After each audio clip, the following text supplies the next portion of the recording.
kita Yesus Kristus. Kita bertemu kembali dalam acara Bincang-Bincang Kitab Suci dengan tema Kisah Abraham, Pengembaraan Iman yang Menakjubkan part yang keempat. Kemarin kita sudah bersama-sama mengembara dengan Abraham sampai pada posisi di mana Abraham percaya bahwa Allah itu Allah yang kekal. Bahkan ia percaya Allah sanggup membangkitkan anaknya. Tentunya part yang keempat ini pasti akan lebih seru lagi bersama dengan narasumber kita, Pak Irhandi Ludiarto. Tetapi sebelumnya, mari Bapak Ibu kita mulai dengan doa pembukaan terlebih dahulu. Boleh tolong saya, Cilili, untuk doa pembukaan? Oke, Matthew, selamat malam semuanya. Mari kita hening sejenak. Dalam nama Bapa dan Putra dan Roh Kudus, amin. Selamat malam Bapak. Pada malam ini kami ingin mengikuti pengajaran tentang kisah Abraham oleh Pak Irhandi. Bukalah hati dan pikiran kami sehingga dapat menerima apa yang ingin disampaikan kepada kami masing-masing. Jadi kami bisa menebarkan kasih pada sesama melalui teladan dan iman dari Nabi Abraham. Dan berkatilah juga Pak Irhandi sehingga beliau dapat memberikan pengajaran dengan lancar sampai akhir dari sesi ini. Semua doa ini kami sampaikan melalui Putramu Yesus Kristus. Amin. Dalam nama Bapa dan Putra dan Roh Kudus. Amin. Terima kasih, Matthew. Silakan. Terima kasih, Cilili. Bapak, Ibu, saudara-saudara yang terkasih, silakan mikrofonnya dinonaktifkan. Nanti kalau ada pertanyaan-pertanyaan, silakan diketik di kolom chat. Nanti akan dijawab oleh Pak Irhandi pada sesi tanya jawab. Sekarang waktu dan tempat saya persilahkan untuk Pak Irhandi untuk membawakan pengajaran. Oke, Bro Matthew, thank you ya, terima kasih. Selamat malam Ibu Bapak sekalian. Terima kasih Lili, udah lama sekali nggak ketemu Lili ya. Baik, hari ini iya, udah lama sekali benar-benar. Hari ini kita akan melanjutkan sesi terakhir ya dari kisah tokoh Abraham, dan kita akan lanjutkan bab 22 lalu kita selesaikan sampai dengan bab 25. Baik, sekarang saya akan share screen. Ya. Minggu lalu kita sudah sampai kepada slide yang terakhir ini. Jadi cerita tentang bagaimana Abraham mengorbankan Ishak anaknya ya. Dan kemarin juga saya sudah memberikan sedikit penjelasan bahwa kisah pengorbanan Ishak oleh Abraham itu juga menjadi pralambang dari kisah penyaliban Yesus. Kisah penyaliban Yesus. Maka ini kalau kita berpikir dalam kerangka teologis ya, kisah Ishak dikurbankan ini bagi orang Yahudi menjadi dasar dari aturan-aturan mereka di dalam hukum Taurat yang mengatur tentang persembahan kurban di kemudian hari. Kita tahu ya, kalau mereka bersalah, mereka membawa kurban ke bait Allah, lalu dipersembahkan di bait Allah oleh para imam keturunan Lewi dan lain-lain. Ini semuanya berdasarkan kisah dari pengorbanan Ishak. Demikian juga bagi orang Kristen, nanti beberapa abad kemudian kita melihat bahwa pengorbanan Yesus juga dilukiskan atau disimbolkan dengan kisah pengorbanan Ishak. Maka saudara, minggu lalu saya tutup pertemuan dengan satu pernyataan dari Paulus di surat Roma bab 8 ayat 32. Ia yang tidak menyayangkan anaknya sendiri, tetapi yang menyerahkannya bagi kita semua, bagaimana mungkin ia tidak mengaruniakan segala sesuatu kepada kita bersama-sama dengan dia. Lalu minggu lalu kita juga mengenal salah satu gelar dari Tuhan yang bernama Tuhan menyediakan. Tuhan menyediakan ya. Yahweh Yireh, atau Adonai Yireh. Ada satu toko alat-alat rohani diberi nama itu. Oke, sekarang kita lanjutkan ayat yang ke-15. Ayat yang ke-15, bab 22 ayat yang ke-15. Untuk kedua kalinya, berserulah malaikat Tuhan dari langit kepada Abraham. Katanya, aku bersumpah demi diriku sendiri, demikianlah firman Tuhan. Karena engkau telah berbuat demikian, dan engkau tidak segan-segan untuk menyerahkan anakmu yang tunggal kepadaku, maka aku akan memberkati engkau berlimpah-limpah dan membuat keturunanmu sangat banyak seperti bintang di langit dan seperti pasir di laut, dan keturunanmu akan menduduki kota-kota musuhnya. Oleh keturunan mula, semua bangsa di bumi akan mendapat berkat karena engkau mendengarkan firman-Ku. Wah, saudara, kalau kita ingat, janji Allah kepada Abraham ini ada beberapa hal. Yang pertama, aku akan memberikan tanah. Ya, aku akan memberikan tanah. Yang kedua, aku akan membuat namamu menjadi masyhur. Ya, bahwa dia nanti akan melahirkan atau menurunkan raja-raja. Maka di sini dikatakan bahwa keturunanmu itu akan menduduki kota-kota musuhnya karena mereka adalah raja-raja yang memiliki kekuatan militer. Kita tahu nanti memang ada kerajaan Israel Raya yang kemudian dipecah menjadi kerajaan utara dan kerajaan selatan. Masing-masing dengan raja-raja yang cukup ada beberapa yang cukup dominan boleh dikatakan pada saat itu. Dengan membayangkan betapa kecilnya sebetulnya wilayah Palestina itu. Tetapi ada janji yang lain.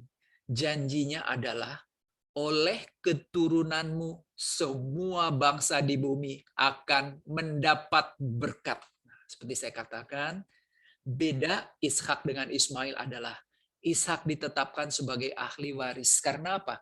Karena dari keturunan Ishaklah akan lahir keturunannya, zar'ah, keturunan, benih sebetulnya artinya itu seed, benih, sperma. Kalau kita kasar ngomongnya oleh sperma mulah semua bangsa di bumi akan mendapatkan berkat. Kita tahu bahwa keturunan yang akan memberkati semua bangsa di bumi ini adalah Mesias ya, yang akan kita pelajari nanti di pelajaran-pelajaran berikutnya tentu saja di bagian kitab suci. Nah, di sini kita melihat bahwa ketika mengucapkan beberapa ayat terakhir ini, Allah bersumpah. Dan Allah bersumpah demi siapa? Demi dirinya sendiri. Karena biasanya orang bersumpah demi Allah. Demi dirinya sendiri. Nah, mungkin kadang-kadang kita bertanya-tanya, kenapa kok bisa Allah itu bersumpah begitu? Kan Allah, kenapa Allah harus bersumpah meskipun dengan catatan bahwa bersumpah demi dirinya sendiri. Kenapa sampai seperti itu ya? Nah, ini coba tolong dicatat, diingat. Kalau kita melihat dalam kitab Kejadian, ada teks-teks yang menggunakan nama Allah dengan sebutan Tuhan huruf besar semua. Tuhan huruf besar semua seperti di sini. Nah, kata Tuhan huruf besar semua ini adalah kata Ibrani Yahweh. Tetapi kata ini terlalu suci, tidak boleh disebutkan. Maka ketika orang Yahudi menemukan kata Yahweh ini, mereka menggantinya menjadi Adonai. Adonai ini diterjemahkan Tuhan, tapi hanya huruf T-nya yang besar. Saudara, kalau menemukan dalam kitab Kejadian teks-teks yang menyebut nama Allah dengan sebutan Tuhan huruf besar semua, teks ini disebut sebagai teks Yahwis. Teks yang berasal dari kerajaan selatan. Ya, kurang lebih pada abad ke-9 sebelum Masehi, ya di zaman Raja Daud Salomo ya sebelum kerajaan terpecah menjadi dua. Nah, ciri-ciri dari teks Yahwis itu adalah bahwa Allah ini sering dilambangkan atau dilukiskan seperti manusia. Ya, itu yang kita sebut sebagai gaya antropomorfis. Jadi Allah itu dilukiskan seperti manusia. Maka tidak heran kalau dikatakan Allah bersumpah seperti manusia. Allah cemburu seperti manusia. Allah menyesal seperti manusia. Atau di dalam kisah manusia jatuh ke dalam dosa dikatakan Allah berjalan-jalan di tengah Taman Eden misalnya begitu ya. Kenapa demikian kita sebut sebagai tradisi Yahwis? Karena kita tahu tradisi lain nanti yang lebih yang lebih muda, tradisi Imam misalnya, itu baru mengenal nama Yahweh di Keluaran. Ketika Allah memperkenalkan namanya kepada Musa. Ingat ya, dicatat itu. Baik, sekarang ayat 19. Kemudian kembalilah Abraham kepada kedua bujangnya, dan mereka bersama-sama berangkat ke Beersheba, dan Abraham tinggal di Beersheba. Nah, ada tradisi yang menarik yang menyebutkan bahwa dua orang yang dibawa oleh Abraham ketika mengorbankan Ishak adalah yang pertama Eliezer, dia adalah hamba yang paling dipercaya. Dia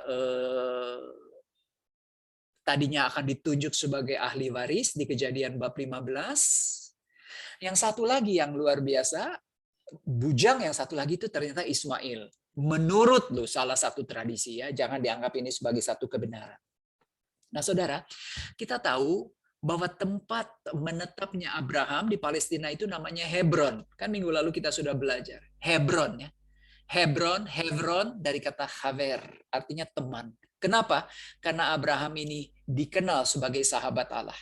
Haver, sahabat, haver. Maka tempat tinggalnya disebut Hebron ya, artinya sahabat begitu atau persahabatan gitu.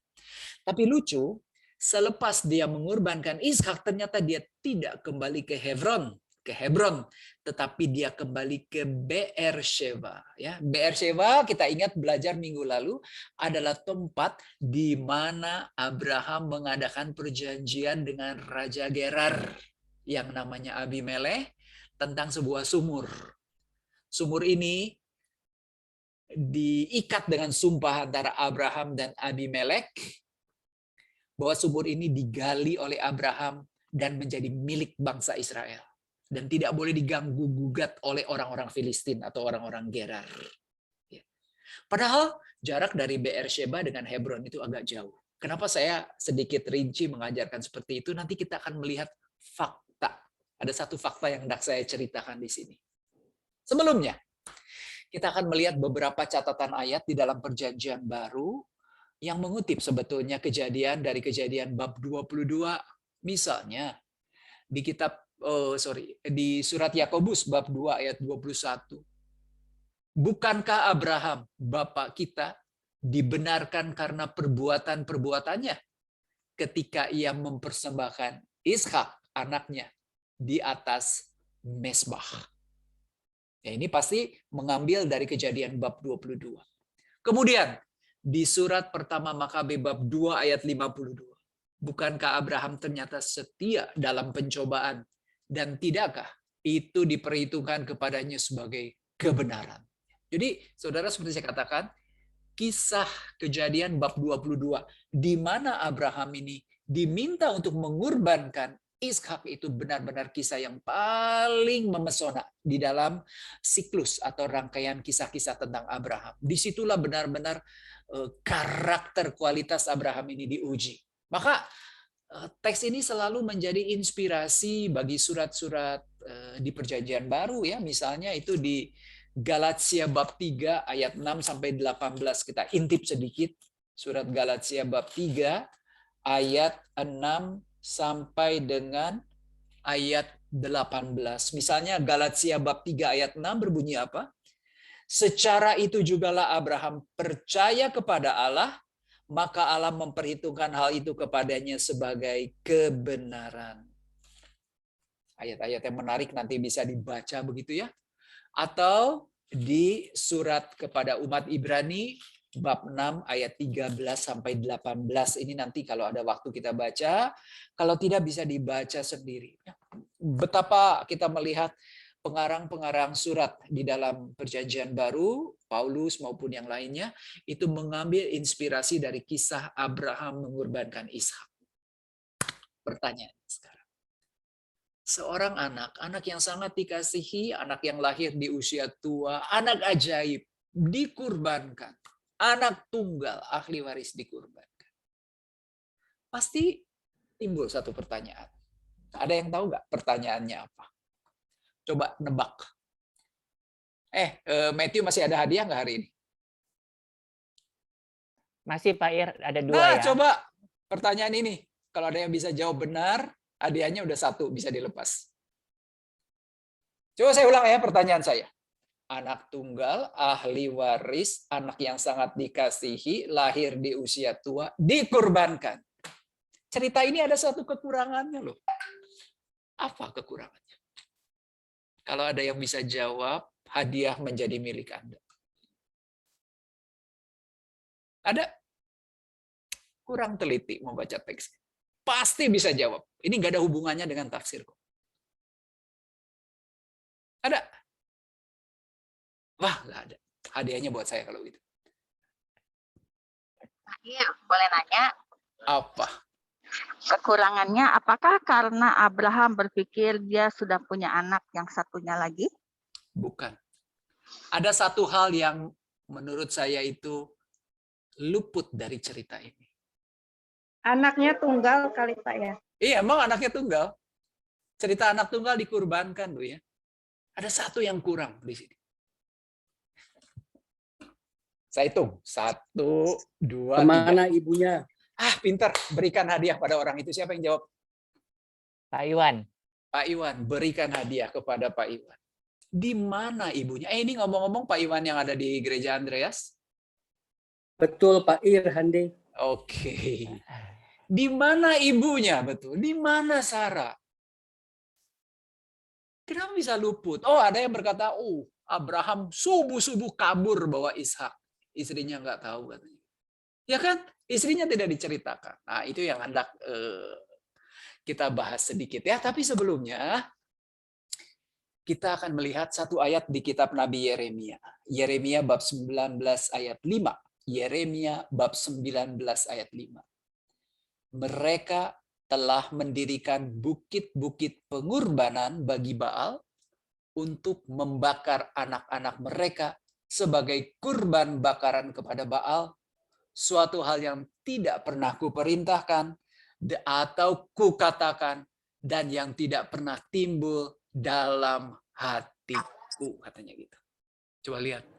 Rupanya dulu ya di zaman Nabi Yeremia ada kebiasaan-kebiasaan salah yang dipraktikkan oleh orang-orang Israel, yaitu menyembah dewa Moloch atau dewa Milkom. Dewa Moloch ini bentuknya patung kerbau. Seperti itu. Jadi kepalanya kerbau, badannya manusia. Di dalam patung kerbau ini ada tungku yang menyala. Maka si patung ini akan kelihatan berkilat-kilat seperti hidup. Dan lihat tangannya. Tangannya ini terbuka untuk menerima bayi atau anak-anak. Jadi cara menyembah dewa Moloch itu adalah dengan mengorbankan bayi. Bayi ini nanti digelindingkan masuk ke dalam perut dari patung dewa Moloch, dibakar hidup-hidup. Cara yang kedua, bayi digodok di dalam susu. Itu juga cara menyembah dewa Moloch. Nah, ada yang mengatakan kisah Abraham mengorbankan Ishak adalah jawaban dari penulis kitab suci yang menyatakan bahwa tidak benar praktek penyembahan dewa dengan cara mengorbankan anak-anak. Maka hal ini tidak pernah kuperintahkan dan tidak pernah timbul dalam hatiku. Ya, karena apa? Betul, di saat Abraham ini hendak mengorbankan Ishak, Allah menghentikan. Nah, sekarang pertanyaannya betul tadi. Di mana ibunya Sarah? Di mana ibunya Sarah? Ini selalu menjadi pertanyaan dan dicoba dijawab oleh para bapak agama Yahudi. Salah satunya ini adalah Pirkei Rebbe Eliezer. Dia itu adalah rabi Yahudi yang mengarang midrash, sejenis tafsir begitu dari kitab Taurat ya. Dan kitab midrash dari Rebbe Eliezer ini sudah disusun kurang lebih pada abad ke-9, abad ke-8 Masehi. Tahun 800-an Masehi. Tetapi pasti menggunakan sumber-sumber yang jauh lebih muda usianya. Jauh lebih tua usianya. Ya, berarti mungkin bahan-bahannya sudah ada beberapa abad sebelumnya. Nah, menurut Rabbi Eliezer terjadi sesuatu, kita lihat. Saya sudah berikan warna kuning di sini. Ketika Abraham kembali dari Gunung Moria, setan menjadi marah.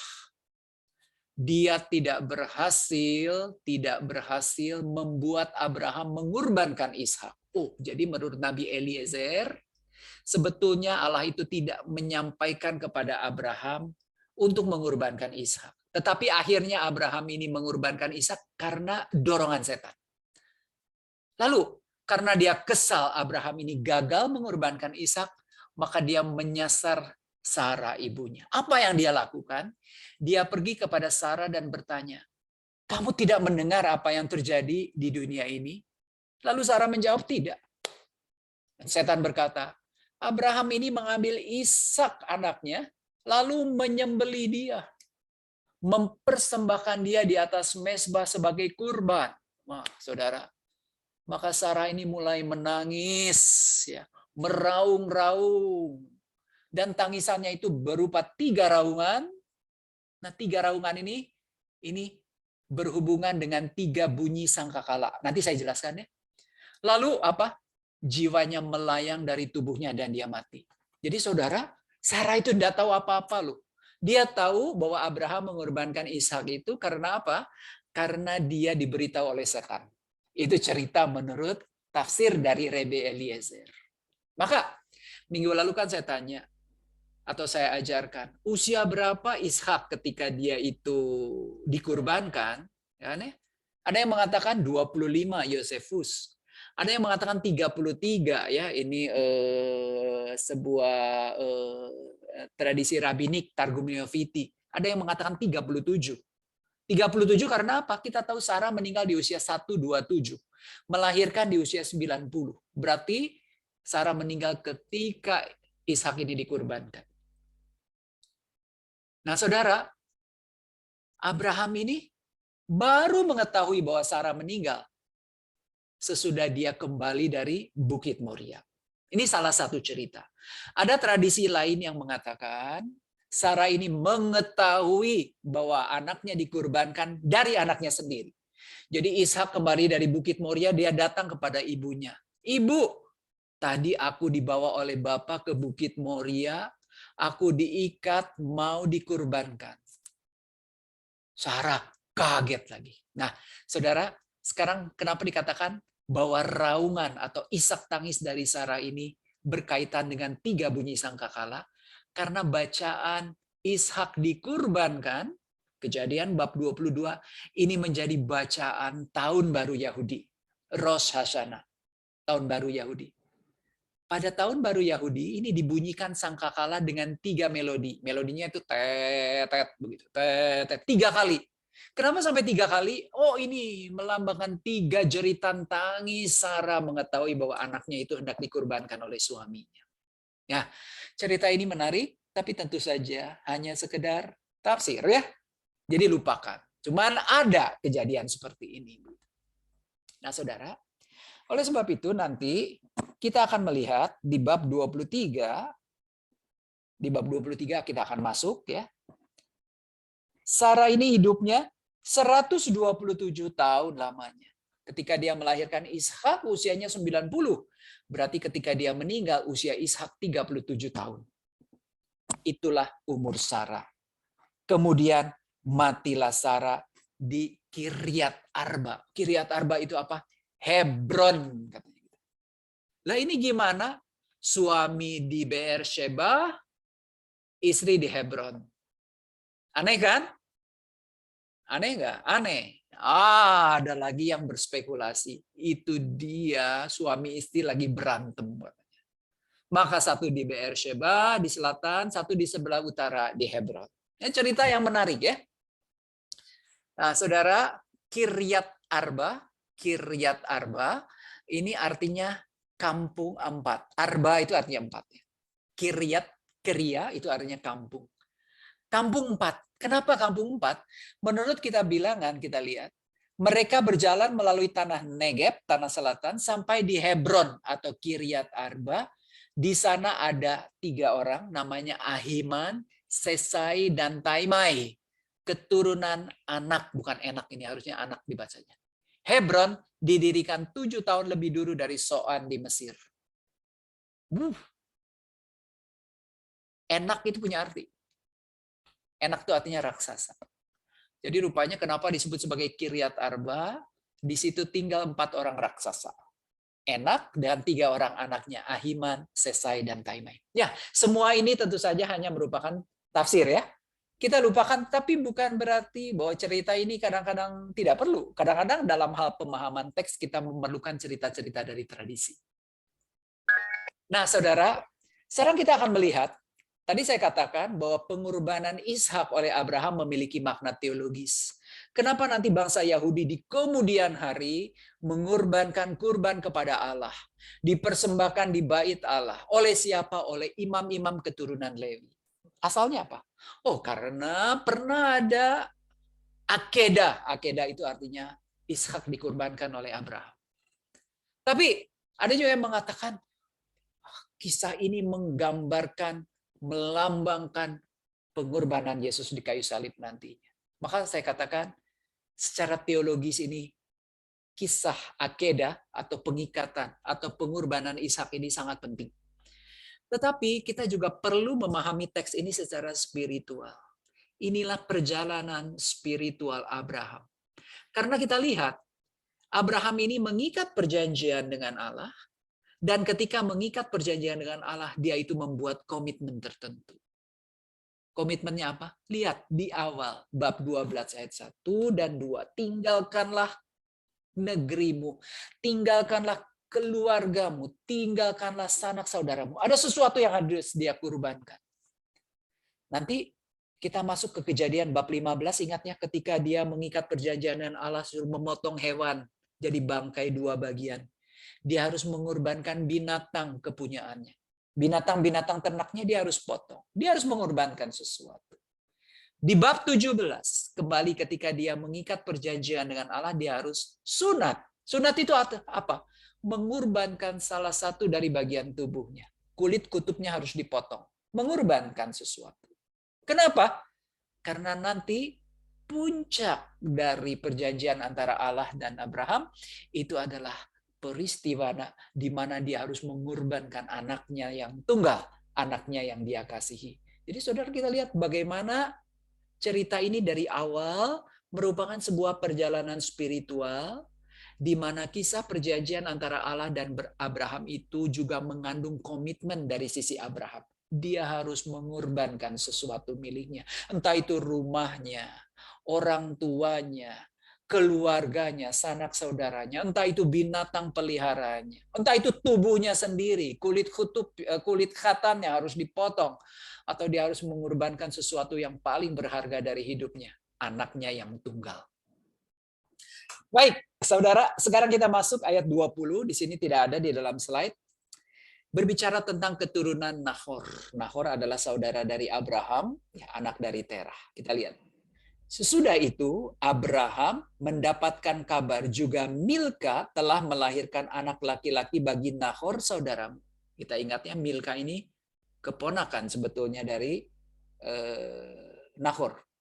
Anaknya siapa? Uz, anaknya yang sulung, dan Bus adiknya, dan Kemuel ayah Aram, juga Keset, Hazo, Pildas, Yidlaf, dan Betuel. Dari semua nama ini ada satu yang mungkin familiar di telinga kita, yaitu Uz. Kenapa? Karena kita tahu Ayub itu tinggal di tanah Uz, katanya gitu.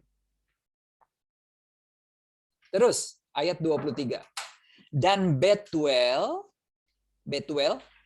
itu anak dari Nahor ya berarti, memperanakan Ribka. Jadi tujuan dari perikop ini sebenarnya memperkenalkan tokoh Ribka. Kenapa? Karena Ribka nanti akan menjadi tokoh di Kejadian bab 24 di mana Abraham mencarikan pasangan hidup buat anaknya. Ribka, ya. Kedelapan orang inilah dilahirkan Milka bagi Nahor saudara Abraham. Dan gundik Nahor yang bernama Reuma melahirkan anak juga, yakni Tebah, Gaham, Tahash, dan Ma'akha. Ya, ini hanya sekedar untuk informasi. Baik, sekarang kita masuk ke cerita bagaimana Sarah meninggal dan dikuburkan. Sarah hidup 127 tahun lamanya. Itulah umur Sarah.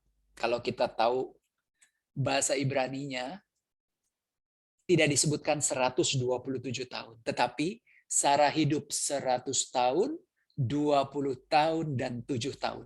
Sampai tahunnya 3 kali diulang. Sekali lagi ya, Sarah hidup 100 tahun, Mea Shanim katanya gitu. V Esrim Shanim 20 tahun. V Shiv'a Shanim dan 7 tahun.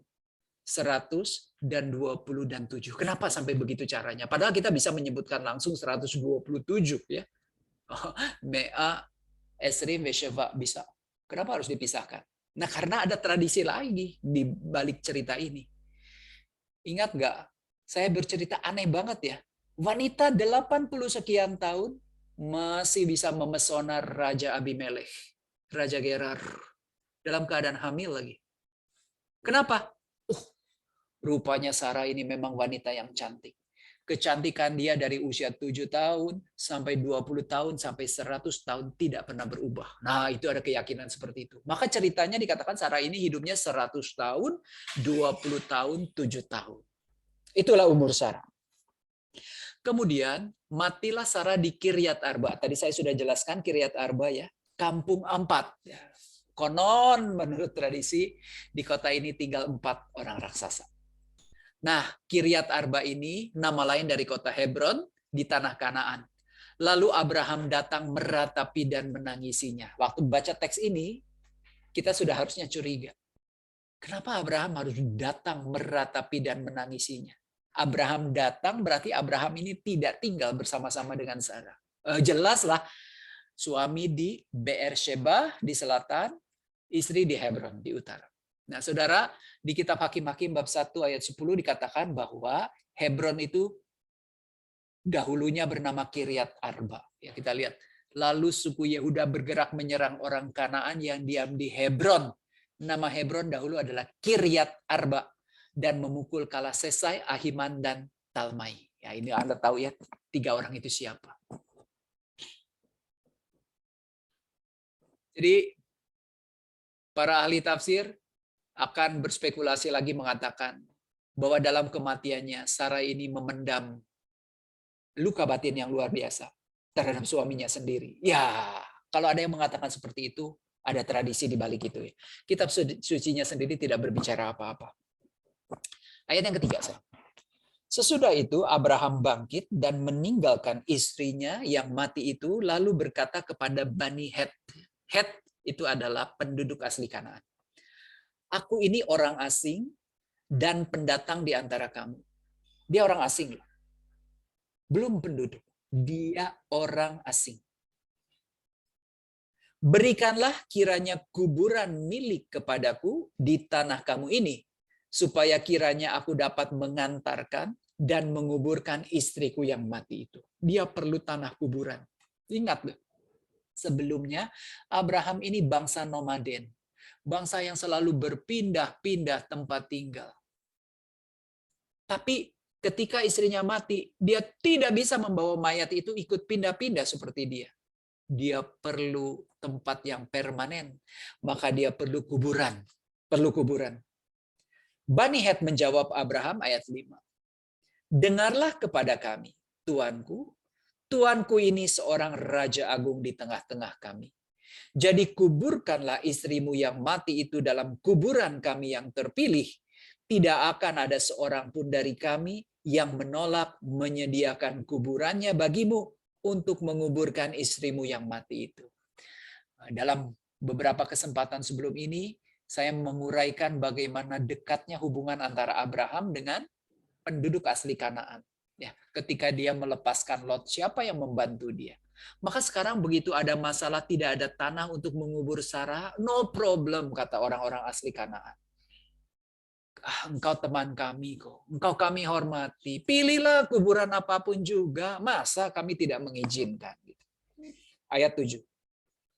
Kemudian bangunlah Abraham lalu sujud kepada Bani Het, penduduk negeri itu, serta berkata kepada mereka, jika kamu setuju bahwa aku mengantarkan dan menguburkan istriku yang mati itu, maka dengarkanlah aku dan tolonglah mintakan dengan sangat kepada Efron bin Sohar. Jadi rupanya tanah yang diincar oleh Abraham adalah tanah khusus milik dari Efron anak Zohar, supaya ia memberikan kepadaku gua Mahpela, Ma'arat Mahpela, Ma'arat Hamahpela. Nanti saya jelaskan apa artinya. Supaya dia memberikan gua Mahpela miliknya itu yang terletak di ujung ladangnya. Baiklah, itu diberikannya kepadaku dengan harga penuh untuk menjadi kuburan milikku di tengah-tengah kamu. Jadi Abraham bilang, kita pahit-pahit dulu ya. Karena ini akan menjadi kuburan istriku sepanjang masa, lebih baik saya beli saja tanah. Dan saya ingin tanah yang menjadi milik Efron bin Zohar. Nama tanahnya itu adalah sebuah gua Mahpela. Ma'ara itu artinya gua. Ma'arat Mahpela. Mahpela ada artinya enggak? Ada. Mahpela berarti ganda, double. Ganda atau double. Kenapa double? Sabar sedikit nanti saya ceritakan. Pokoknya ini artinya gua ganda, gua double. Bisa berarti gua ini memiliki 2 ruang. Bisa juga berarti gua ini memiliki 2 lantai. 2 ya, double. Baik, kita lanjutkan. Pada waktu itu, Efron hadir di tengah-tengah Bani Het.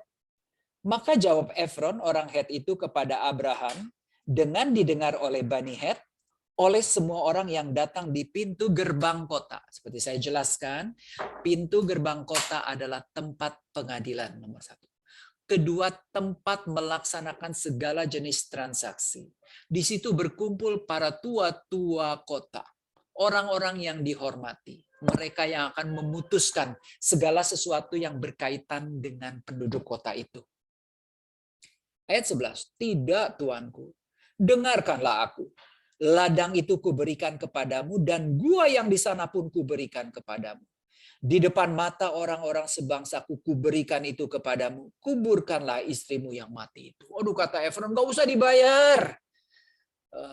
Saya rela memberikan ladang dan gua itu untuk engkau menguburkan Sarah istrimu. No problem. Tapi apa yang dilakukan oleh Abraham? Ayat 12.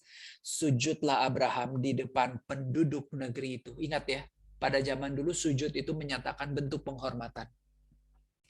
Serta berkata kepada Efron dengan didengar oleh mereka, sesungguhnya jika engkau suka, dengarkanlah aku.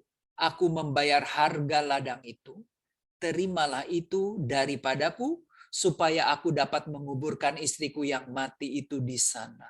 Kata Abraham, aku bayar dengan harga penuh. Saya beli. Ya. Jawab Efron kepada Abraham, tuanku, dengarkanlah aku.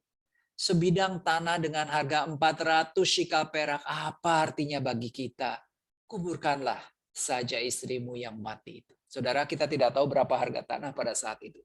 Tetapi 1 shikal itu 12 gram. Ya, berarti ini perak 4,8 kilogram. Kemungkinan besar Efron ini membuka harga yang sangat tinggi. Jadi, kalau tadi dia berkata, nggak usah pakai aja, itu kemungkinan hanya basa-basi. Lalu Abraham menerima usul Efron. Maka ditimbangnyalah perak untuk Efron sebanyak yang dimintanya dengan didengar oleh Bani Het 400 shikal perak seperti yang berlaku di antara para saudagar. Jadi jual beli dilakukan dengan harga 400 shikal perak, 4,8 kilogram perak.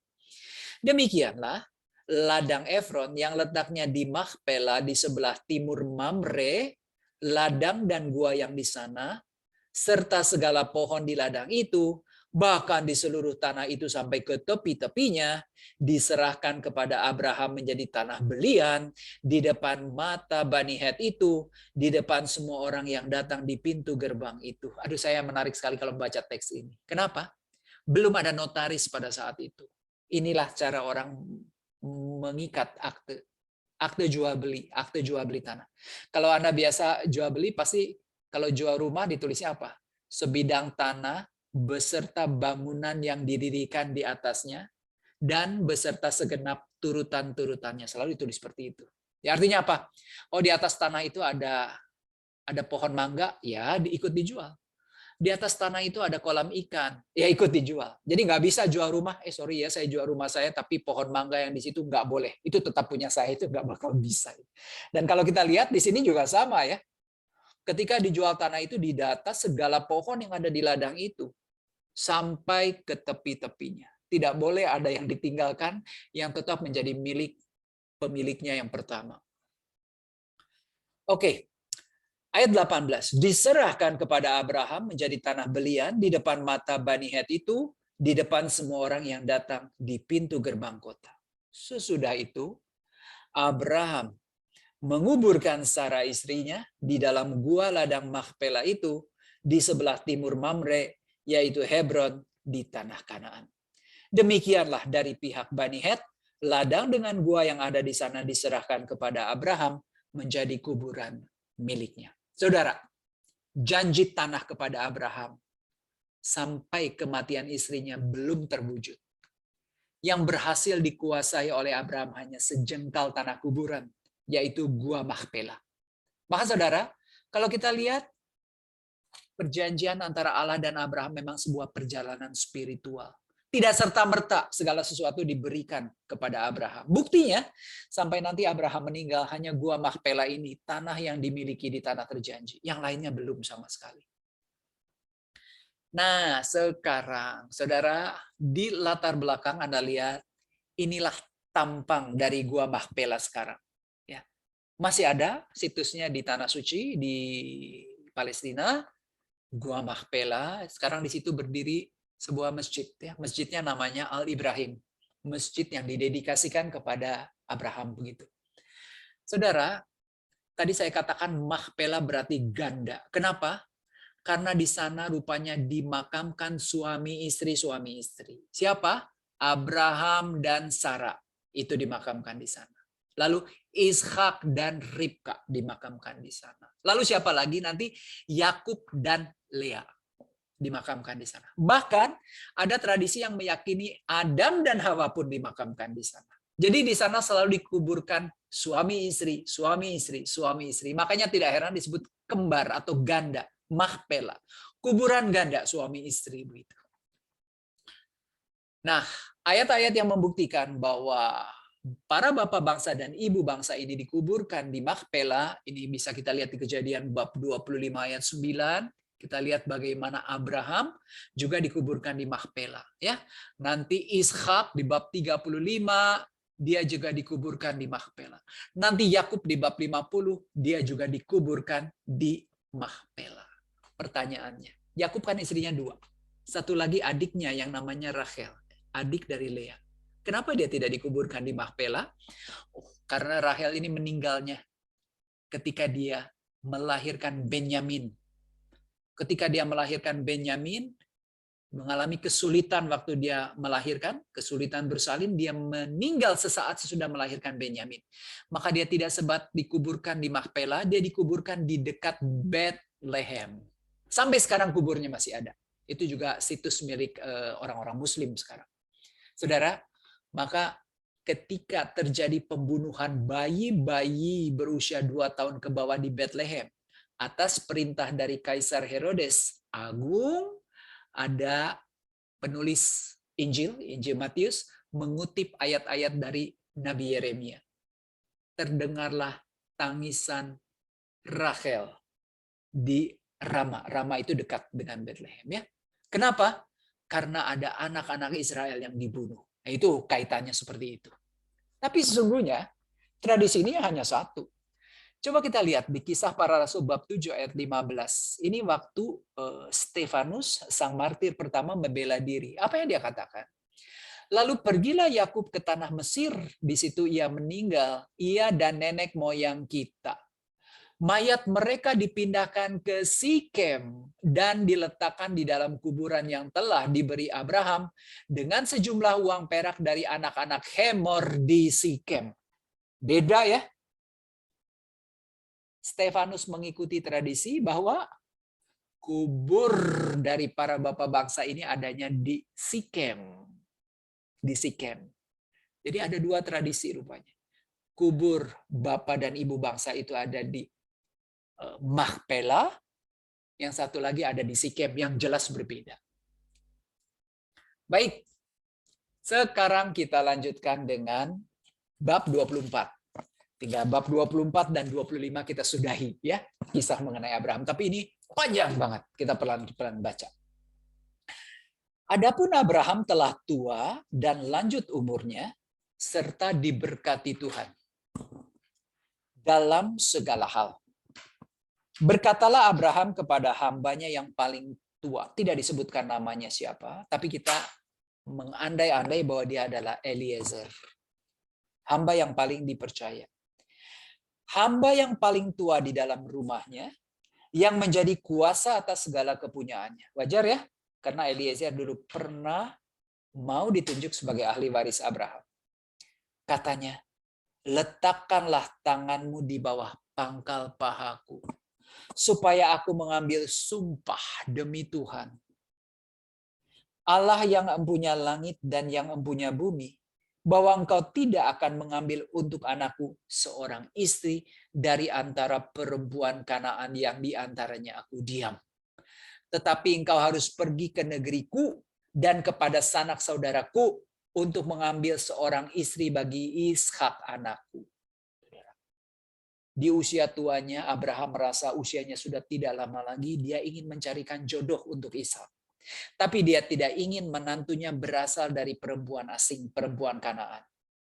Meskipun dia tinggal sekarang di tanah Kanaan sebagai orang asing. Tapi dia ingin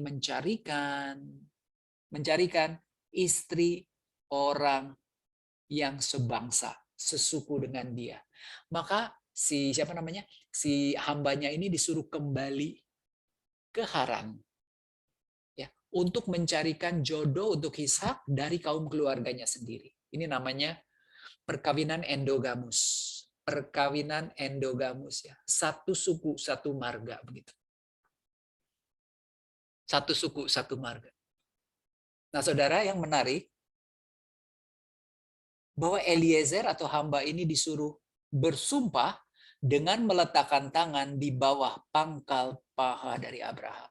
Ada apa di bawah pangkal paha? Di bawah pangkal paha ini ada penis.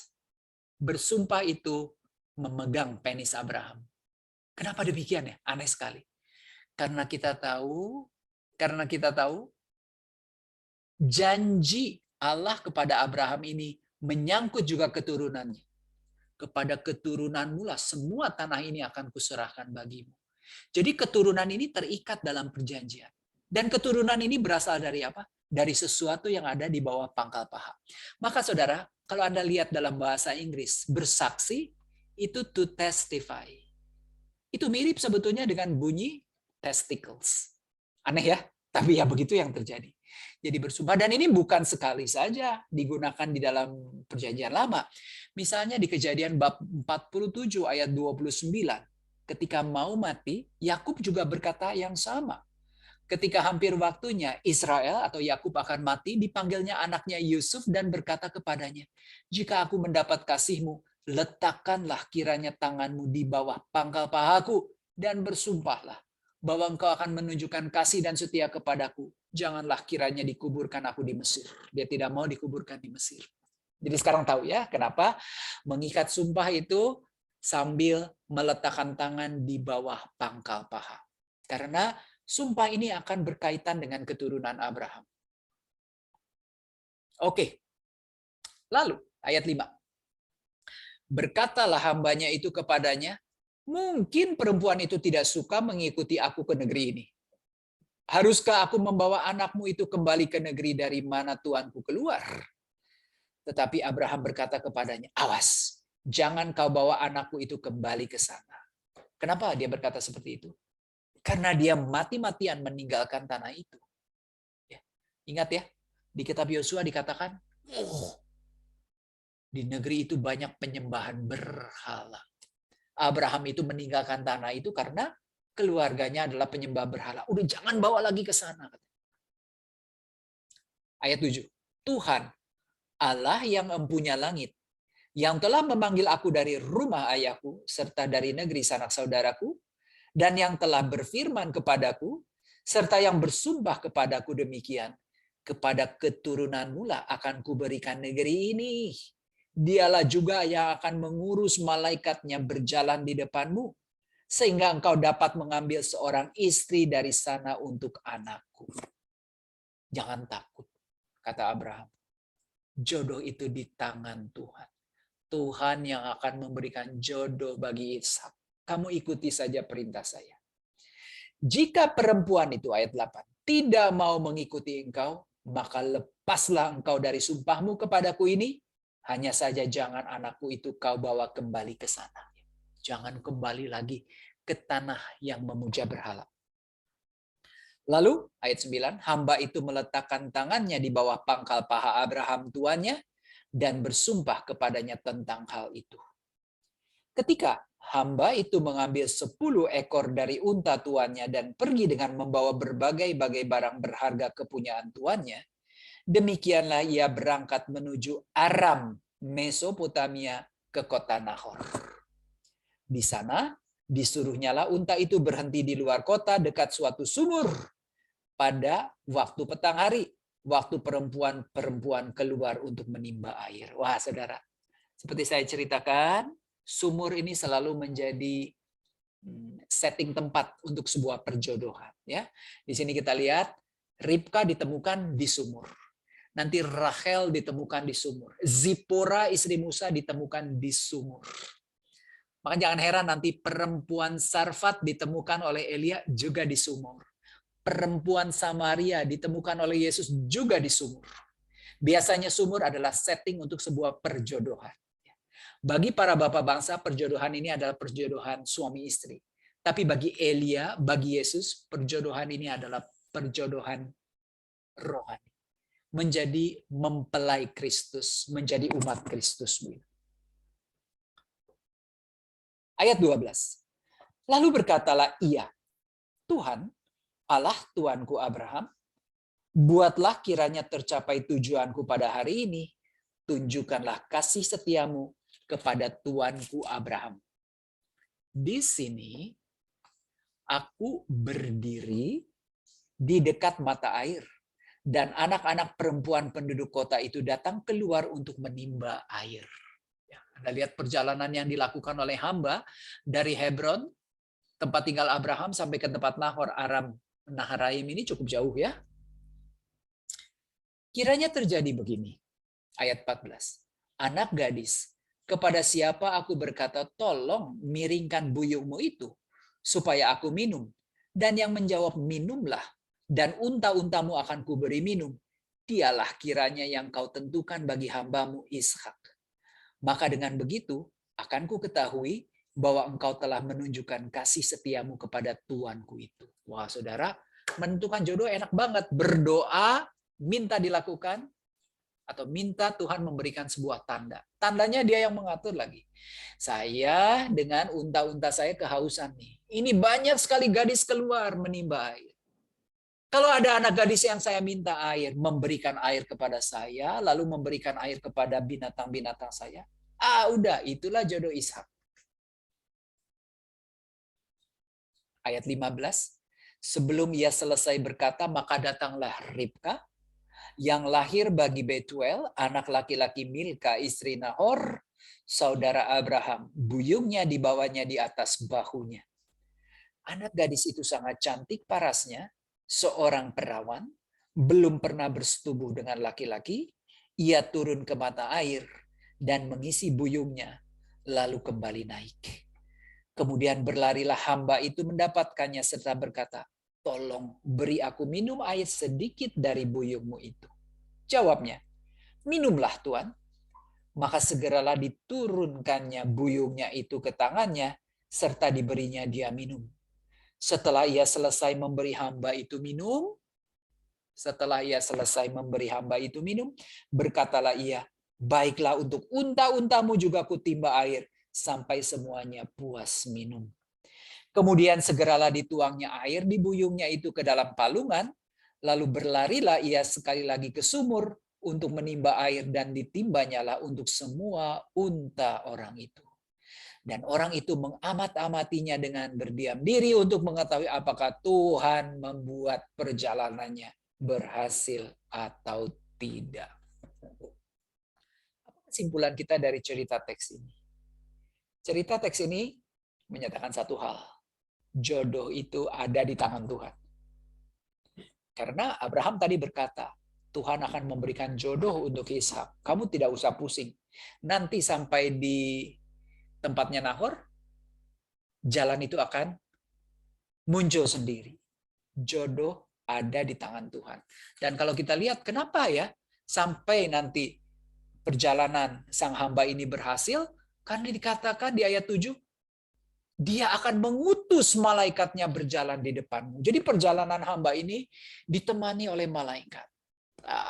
Bagus sekali.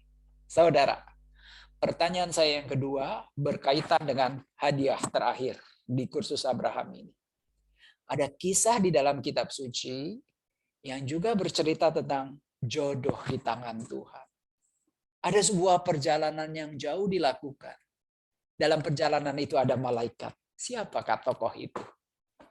Yang bisa menjawab hadiah untuk Anda. Tobit. Tobia. Tobit. Oh, terlalu banyak. Betul, Tobia. Nggak bisa saya berikan ya, terlalu banyak yang jawab.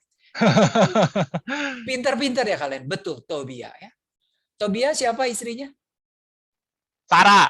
Sarah, betul. Malaikat yang mendampinginya siapa namanya? Rafael. Rafael, betul. Rafael. Perawan nggak Sarah? Sebenarnya dia sudah menikah, tapi suami-suami sebelumnya dibunuh sama Asmodeus, si setan jahat. Berarti dia perawan, ya kan? Sama seperti Ribka. Jadi ada yang mengatakan bahwa sebetulnya sumber dari kisah cerita Tobit itu adalah kisah bagaimana hamba mencarikan istri untuk Ishak. Jodoh di tangan Tuhan. Matthew ingat itu ya. Oke. Lanjut. Sampai mana tuh sampai jadi ini. Oke, sekarang ayat 22. Setelah unta-unta itu puas minum, maka orang itu mengambil anting-anting emas yang setengah shikal beratnya, 6 gram berarti, dan sepasang gelang yang 10 shikal emas beratnya. 120 gram. Berat ya, 10 shikal. Serta berkata, anak siapa engkau? Baiklah katakan kepadaku, adakah di rumah ayahmu tempat bermalam bagi kami? Lalu jawabnya kepadaku, ayahku Betuel, anak Milka yang melahirkan bagi Nahor. Wah, saudara. Ya kan? Kan Nahor ini adik dari Abraham. Berarti Ribka ini saudara Ishak. Perkawinan endogami. Perkawinan antar saudara. Tobia dengan Sarah saudara enggak? Saudara. Mirip sekali ceritanya itu sebetulnya. Lagi kata gadis itu ayat 25, baik jerami, baik makanan unta banyak pada kami. Tempat bermalam pun ada. Lalu berlututlah orang itu dan sujud menyembah Tuhan serta berkata, terpujilah Tuhan Allah Tuanku Abraham yang tidak menarik kembali kasihnya dan setianya dari Tuanku itu. Dan Tuhan telah menuntun aku di jalan ke rumah saudara-saudara Tuanku ini. Saudara, kalau belajar kitab Tobit, kita akan melihat semua doanya akan dimulai dengan sebuah pujian kepada Allah. Larilah gadis itu pergi menceritakan kejadian itu ke rumah ibunya. Ke rumah ibunya loh. Le Beit Ima. Ke rumah ibunya. Ke rumah ibunya. Ya. Saudara, biasanya kalau dalam kitab suci perjanjian lama, ketika seorang gadis atau seorang perjaka mau menikah, digunakan istilah pergi ke rumah ibu. Maka di Kidung Agung bab 3 ayat 4 coba lihat. Baru saja aku meninggalkan mereka, kutemui jantung hatiku. Ku pegang dan tak ku lepaskan dia sampai ku bawa dia ke rumah ibuku, ke kamar orang yang melahirkan aku. Kenapa sih digunakan istilah ke rumah ibu? Ibu itu istimewanya apa? Dia yang memiliki rahim. Dan semua orang tidak ada yang berani menyangkal bahwa rahim seorang ibu adalah tempat naungan yang paling aman di seluruh dunia. Tidak ada yang bisa mengalahkan. Maka semua bayi itu bernaung di rahim ibu. Ada yang bernaung di tempat lain? Tidak ada. Tidak ada. Makanya saudara, lebeit imah, ke rumah ibunya. Biasanya ketika orang itu menikah selalu diceritakan bagaimana pasangannya itu dibawa ke rumah ibunya. Ke tempat yang paling aman di dunia ini adalah rumah ibu. Di Kidung bab 8 ayat 2 juga ada satu ayat yang berbunyi, akan kubimbing engkau dan kubawa ke rumah ibuku, supaya engkau mengajar aku, akan kuberi kepadamu anggur yang harum untuk diminum, air buah delima-Ku, dan seterusnya ya. Baik, sekarang kita lanjutkan. Kita lanjutkan ayat yang ke-28. Berlarilah gadis itu pergi menceritakan kejadian itu ke rumah ibunya. Ribka mempunyai saudara laki-laki namanya Laban. Laban berlari keluar mendapatkan orang itu ke mata air tadi. Anda tahu nanti cerita Laban dengan Yakub ya di episode berikutnya. Laban adalah orang yang licik. Tapi dia itu rupanya paman dari Yakub ya, kakak dari Ribka ibunya. Sesudah dilihatnya anting-anting itu dan gelang pada tangan saudaranya, dan sesudah didengarnya perkataan Ribka saudaranya yang bunyinya, begitulah dikatakan orang itu kepadaku, ia mendapatkan orang itu yang masih berdiri di samping unta-untanya di dekat mata air itu. Yang dilihat apa? Anting dan gelang, karena gelangnya lumayan berat, 10 shikal emas. Gelang 120 gram itu gede. Lalu antingnya 6 gram juga gede. Ya, Laban ya, tahu sendiri. Ayat 31, dan berkata, marilah engkau yang diberkati Tuhan, mengapa engkau berdiri di luar, padahal telah kusediakan rumah bagimu dan juga tempat untuk unta-untamu. Masuklah orang itu ke dalam rumah, ditanggalkanlah pelana unta-unta, diberikan jerami dan makanan kepada unta-unta itu, lalu dibawa air pembasuh kaki untuk orang itu dan orang-orang yang bersama-sama dengan dia. Tetapi ketika dihidangkan makanan di depannya, berkatalah orang itu, aku tidak akan makan sebelum kusampaikan pesan yang kubawa ini. Jawab Laban, silahkan. Lalu berkatalah ia, aku ini hamba Abraham. Tuhan sangat memberkati tuanku itu, sehingga ia telah menjadi kaya. Tuhan telah memberikan kepadanya kambing domba dan lembu sapi, emas dan perak, budak laki-laki dan perempuan, unta dan keledai. Dan Sarah istri tuanku itu sudah tua, melahirkan anak laki-laki bagi tuanku itu. Kepada anaknya itu telah diberikan tuanku segala harta miliknya, karena dia ahli waris ya. Tuanku itu telah mengambil sumpahku. Ingat sumpahnya di mana? Di bawah pangkal paha. Engkau tidak akan mengambil untuk anakku seorang istri dari antara perempuan Kanaan yang negerinya kudiami ini. Tetapi engkau harus pergi ke rumah ayahku dan kepada kaumku untuk mengambil seorang istri bagi anakku. Jawabku kepada tuanku itu, mungkin perempuan itu tidak mau mengikut aku. Tetapi katanya kepadaku, Tuhan yang di hadapannya aku hidup akan mengutus malaikat menyertai engkau dan akan membuat perjalananmu itu berhasil, sehingga engkau akan mengambil bagi anakku seorang istri dari kaumku dan dari rumah ayahku. Barulah engkau lepas dari sumpahmu kepadaku, jika engkau sampai kepada kaumku dan mereka tidak memberikan perempuan itu kepadamu, hanya dalam hal itulah engkau lepas dari sumpahmu kepadaku. Dan hari ini pula sampai ke mata air tadi, lalu kataku, Tuhan Allah tuanku Abraham, sudilah kiranya engkau membuat berhasil perjalananku yang kutempuh ini. Di sini aku berdiri di dekat mata air ini, kiranya terjadi begini. Apabila seorang gadis datang keluar untuk menimba air, dan aku berkata kepadanya, tolong berikan aku minum air sedikit dari buyungmu itu. Dan ia menjawab, minumlah, dan untuk unta-untamu juga akan kutimba air. Dialah kiranya istri yang telah Tuhan tentukan bagi anak tuanku. Belum lagi aku habis berkata dalam hatiku, Ribka telah datang membawa buyung di atas bahunya dan turun ke mata air lalu menimba air.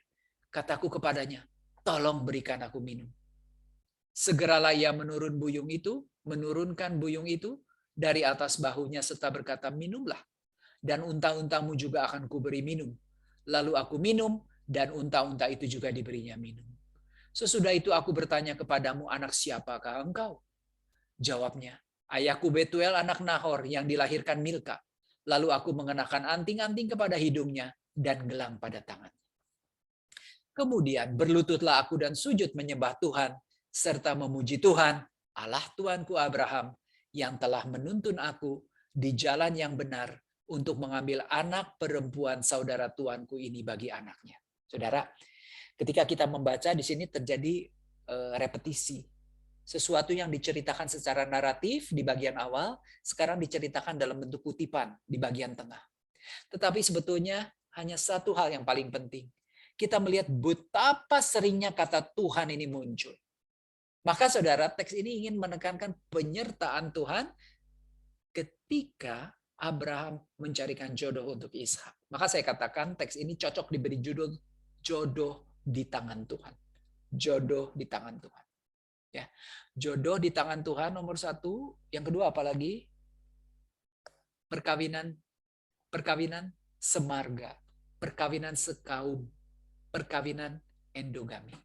Maka sebetulnya tidak heran kalau sekarang sebagai orang tua, apa doa kita?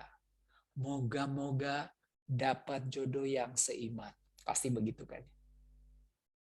Moga-moga dapat jodoh yang, anak saya dapat jodoh yang pasangannya takut pada Tuhan. Dan sebetulnya itu sesuatu hal yang benar-benar diajarkan oleh kitab suci.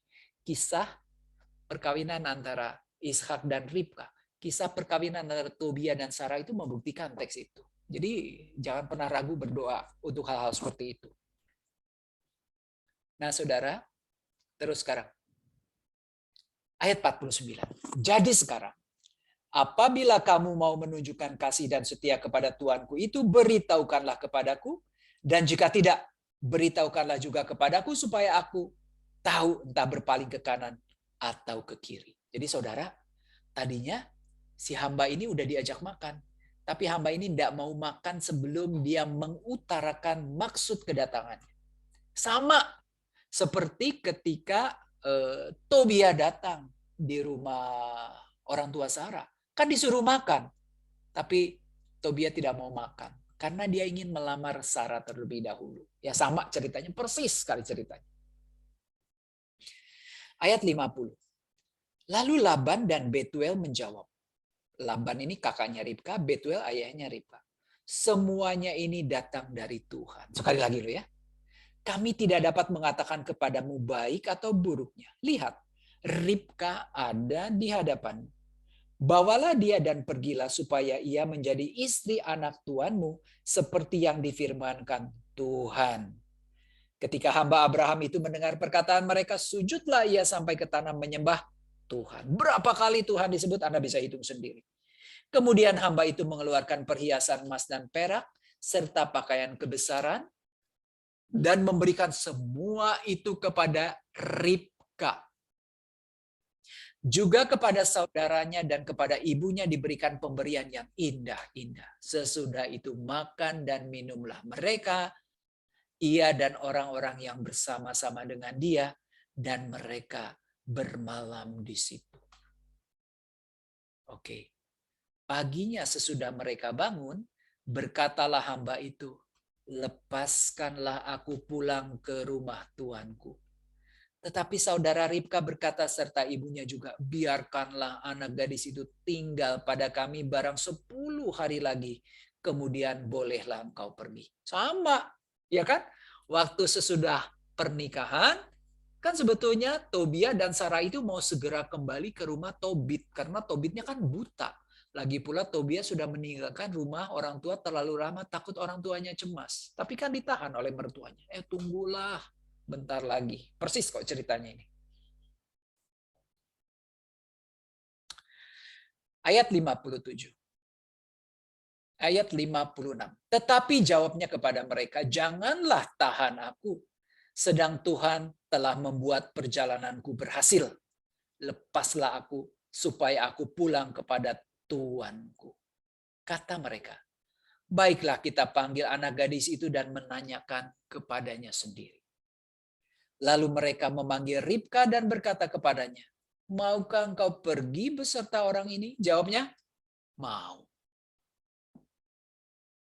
Maka Ribka, saudara mereka itu, inang pengasuhnya, beserta hamba Abraham dan orang-orangnya, dibiarkan mereka pergi. Ya, saudara, di teks ini saya tunjukkan juga beberapa ayat di kitab Tobit ya, yang mirip sebetulnya dengan kisah mengenai hamba yang meminang Ribka untuk Ishak. Nanti bisa dibaca sendiri.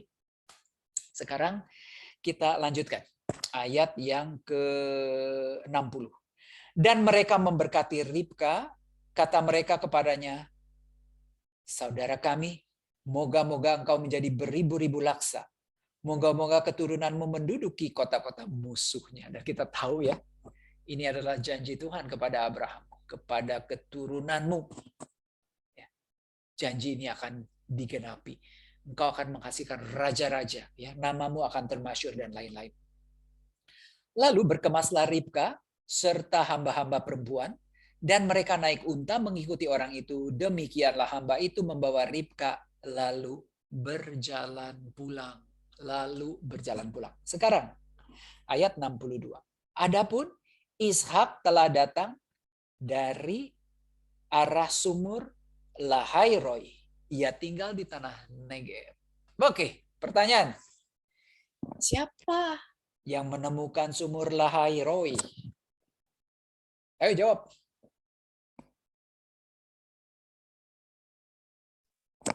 Boleh resen terlebih dahulu yang bisa menjawab. Jawab, Lahairoi ditemukan oleh siapa? Pak Andi.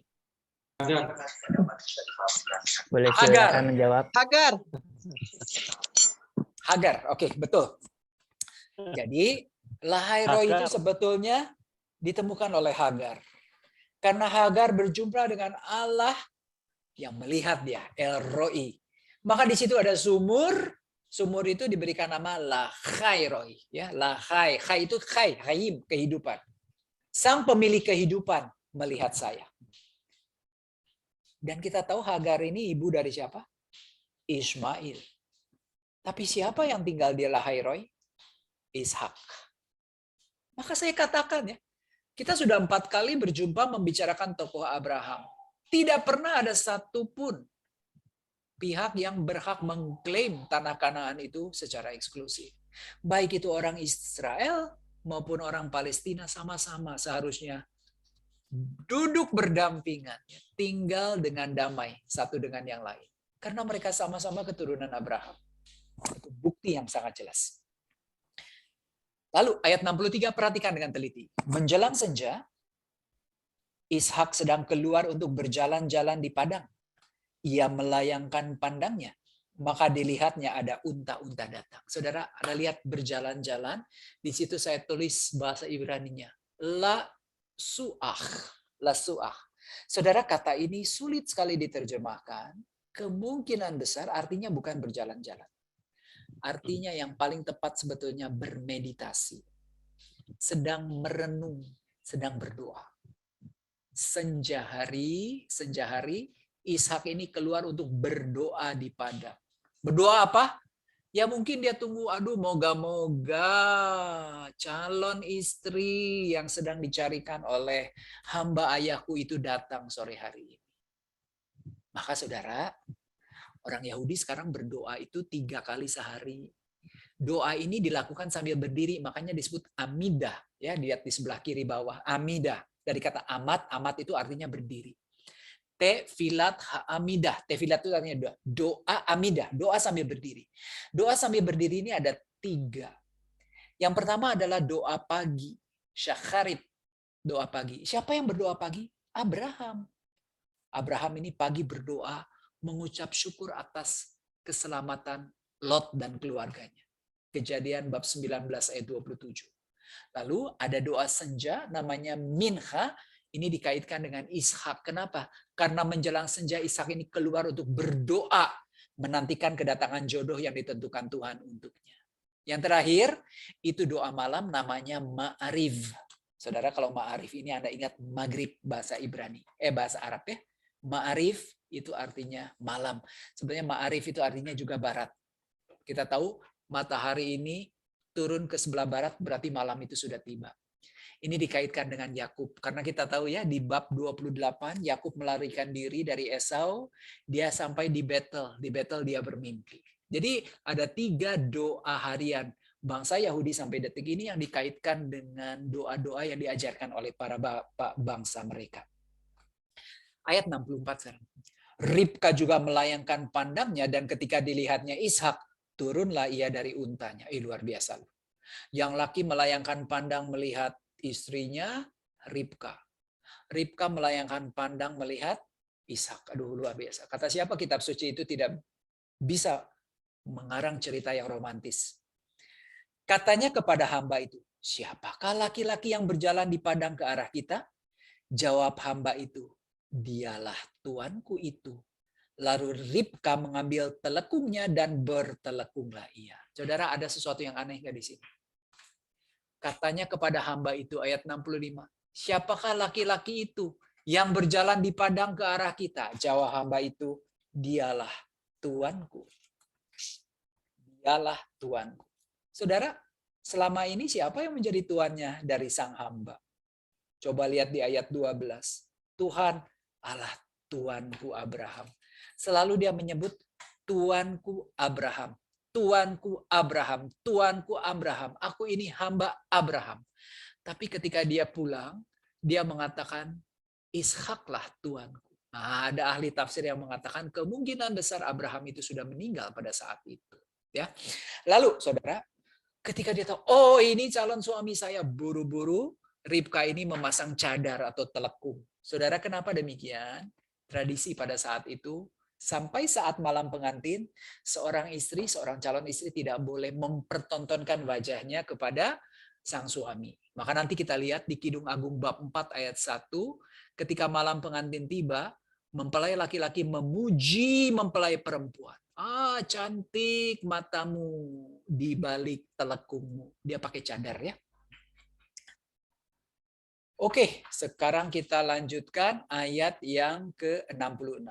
Kemudian hamba itu menceritakan kepada Ishak segala yang dilakukannya. Lalu Ishak membawa Ribka ke dalam kemah Sara ibunya dan mengambil dia menjadi istrinya. Ishak mencintainya dan demikian ia dihiburkan setelah ibunya meninggal. Saudara, kemah Sara itu kemah yang dulunya menjadi kamar Sara. Ada tradisi yang mengatakan bahwa di kemah Sara ini selalu ada awan yang melindungi. Dan ketika Sara meninggal, awan ini hilang. Dan rupanya ketika Ishak membawa Ribka ke dalam kemah Sara, awan itu kembali datang. Maka Ishak ini yakin sekali bahwa Ribka adalah jodoh yang ditentukan oleh Tuhan untuknya. Nah, sekali lagi itu tradisi ya. Baik, saudara, kita masuk sekarang ke bagian yang paling akhir dari pelajaran kita, bab 25, bercerita tentang keturunan Abraham dari Ketura. Kita lihat ya. Abraham mengambil pula seorang istri namanya Ketura. Perempuan itu melahirkan baginya Zimran, Yoksan, Medan, Midian, Ishbak, Suah. Yoksan memperanakan Sheba dan Dedan. Keturunan Dedan adalah orang Asyur, orang Letus, dan orang Leum. Anak-anak Midian adalah Eva, Efer, Henoch, Abida, dan Eldaa. Itulah semuanya keturunan Ketura. Abraham memberikan segala hartanya kepada Ishak. Tetapi kepada anak-anaknya yang diperolehnya dari gundik-gundiknya, ia memberikan pemberian.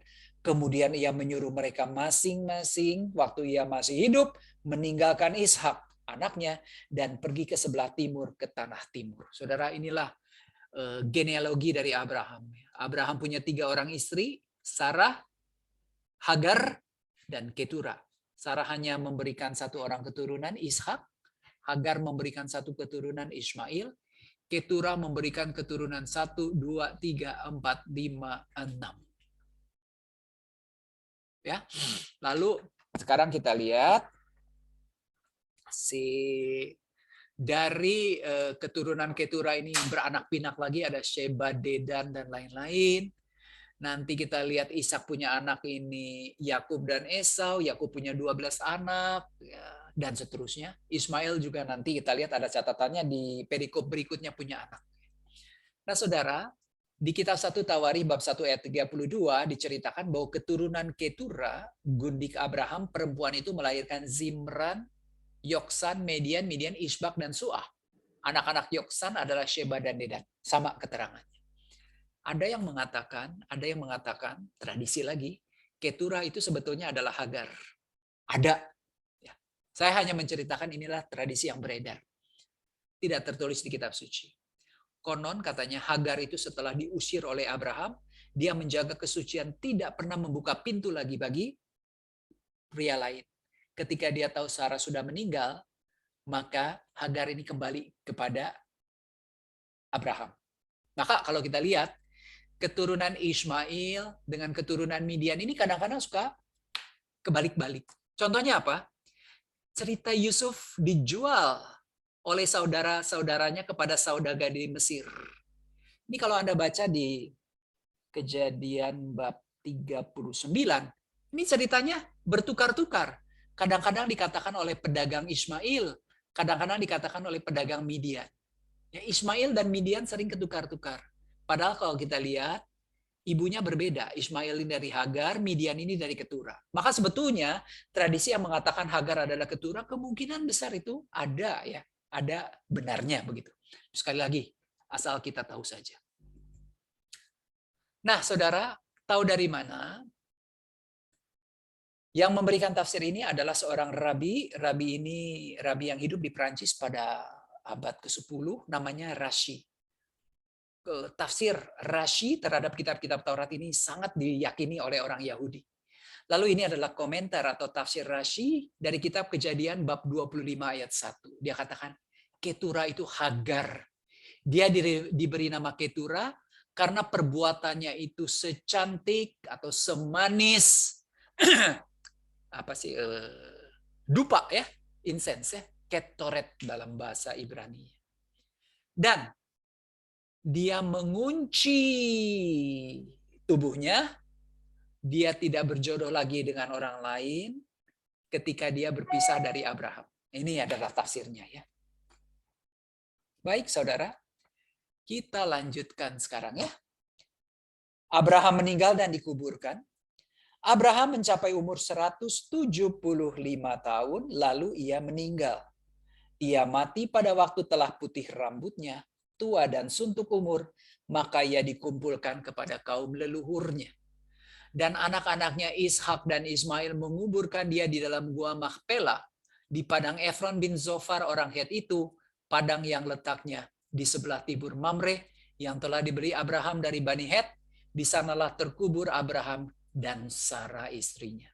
Setelah Abraham mati, Allah memberkati Ishak anaknya itu, dan Ishak diam di dekat sumur Lahairoi. Ya, saudara, kita lihat ketika menguburkan Abraham, Ishak dan Ismail ini gak berantem, sama-sama menguburkan orang tua mereka. Ya. Sumur yang ditemukan oleh Hagar ditempati oleh Ishak. Jadi sebetulnya apa yang diperebutkan sekarang? Sesuai nggak dengan kitab suci? Kita sudah tahu jawabannya. Apalagi kalau kita lihat cerita ini. Saudara, Yesaya bab 60 menceritakan tentang langit dan bumi yang baru. Kondisi di mana Tuhan ini menciptakan kedamaian di bumi ini. Yesaya bab 60. Kita baca ya. Ayat 60, bab 60 ayat 1 sampai dengan ayat 7. Bangkitlah, menjadi teranglah, sebab terangmu datang dan kemuliaan Tuhan terbit atasmu. Sebab sesungguhnya kegelapan menutupi bumi dan kekelaman menutupi bangsa-bangsa. Tetapi terang Tuhan terbit atasmu dan kemuliaannya menjadi nyata atasmu. Bangsa-bangsa berduyun-duyun datang kepada terangmu, dan raja-raja kepada cahaya yang terbit bagimu. Angkatlah mukamu dan lihatlah ke sekeliling. Mereka semua datang berhimpun kepadamu.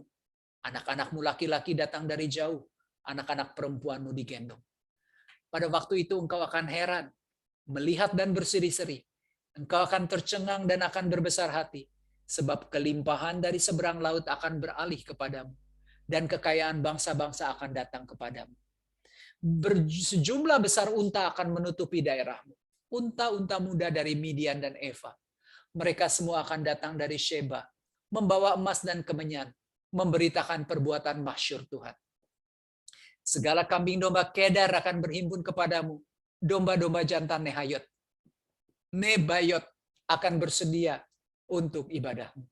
Semuanya akan dipersembahkan di atas mezbahku sebagai kurban yang berkenan kepadamu, dan aku akan menyemarakan rumah keagunganku. Saudara, kalau yang saya berikan tanda kuning itu siapa ya? Midian, Eva, Sheba, Kedar, Nebayot. Kita lihat di genealogi. Midian. Siapa lagi? Nebayot. Nebayot ya. Sheba, Dedan. Ini adalah keturunan Abraham yang bukan keturunan Ishak. Tapi lihat, di hari Tuhan itu mereka tidak terpisah. Mereka berduyun-duyun datang untuk berkumpul bersama dengan keturunan Ishak, orang Yahudi. Benar nggak? Ini cita-cita mulia yang dinubuatkan oleh Nabi Yesaya. Nabi yang paling dihormati oleh bangsa Yahudi. Kalau dia tahu nubuat Yesaya seperti ini, perlukah dia berperang dengan bangsa-bangsa non-Yahudi? Tidak, karena ini cita-cita yang diimpikan oleh sang nabi. Bahwa keturunan-keturunan Ibrahim atau Abraham, bukan dari Ishak, akan datang bergabung dengan keturunan Ishak. Untuk apa? Untuk menyembah Allah yang sama. Saudara, bacaan ini dipakai pada Hari Raya Epifani, Hari Raya Penampakan Tuhan, 2 Januari 2022. Kita tahu bacaan Injilnya dari mana? 3 raja dari timur, orang-orang Majus, datang mengunjungi Yesus. Ketika terang itu datang ya, dengan kelahiran Yesus. 3 raja dari timur, dari mana? Mereka dari Persia. Orang-orang non-Yahudi datang bersatu dengan siapa? Yusuf dan Maria, orang-orang Yahudi. Apa yang mereka lakukan? Mereka sama-sama menyembah sang raja, menyembah sang Tuhan. Saudara, kitab suci itu jelas sejelas-jelasnya. Sayang, orang tidak membaca secara teliti.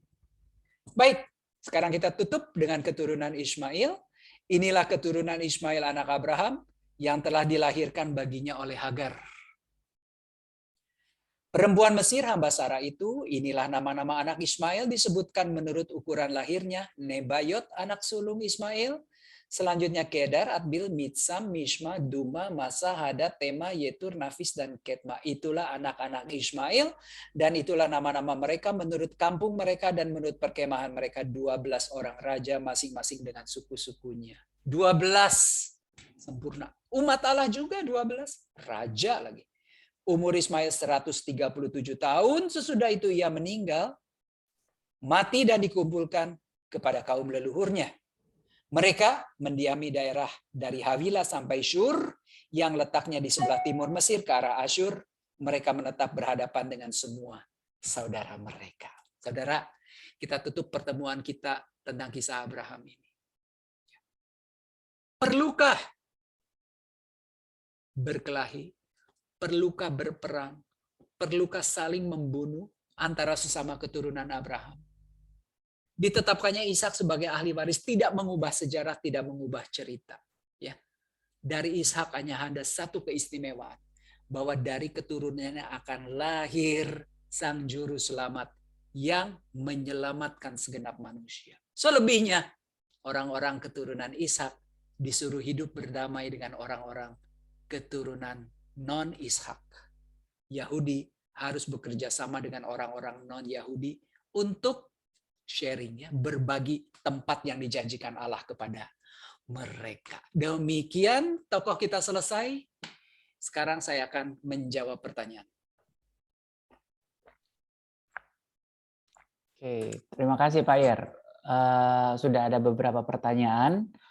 Dari Sis Jenny bertanya, dari Gunung Moria ke Kiryat Arba dan Hebron itu berapa jauh? Zaman dulu bangsa nomaden, Pak Ir. Ya, mungkin perlu waktu beberapa hari begitu. Ya, makanya saya katakan mungkin loh ya. Begitu setan memberitahu Sarah, Sarahnya shock, dia nggak langsung mati sih sebetulnya, tapi sedih dulu begitu ya, sampai dia meninggal mungkin begitu. Cukup jauh ya. Jadi dari atas ke bawah itu kurang lebih Jakarta Sukabumi 130 km, itu sepertiganya sekitar 40 km lah. Kamu jalan kaki berapa jam bisa dihitung. Berapa hari lah gitu ya, berapa hari perjalanan. Lanjut. Lalu ada pertanyaan, kenapa suami istri tinggal berlainan tempat, Pak Ir? Ya itulah tidak dijelaskan dalam kitab suci, tetapi para rabi Yahudi mencoba menafsirkan dengan mengatakan Sarah ini sedang berantem dengan suaminya.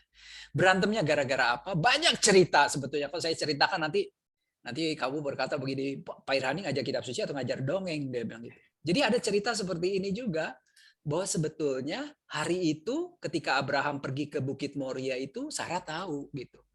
Sarah tahu karena Sarah itu disuruh oleh Abraham masak. Hari ini masak yang enak, saya mau jalan-jalan sama Ishak. Gitu. Sarahnya seneng. Kamu jalan-jalan sama Ishak. Gitu. Tahu-tahu tiba-tiba dikasih tahu sama setan. Kamu ditipu suami kamu. Udah capek-capek masak, padahal suami kamu itu mau mengorbankan anak kamu. Maka kita bisa bayangkan betapa marahnya itu Sarah ya. Jadi ada berbagai macam tradisi ya kalau kita baca. Karena gini loh.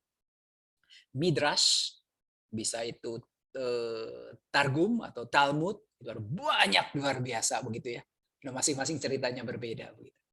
Nah, kalau kita membaca cerita itu sebetulnya hanya untuk ya kira-kira mengetahui. Kenapa?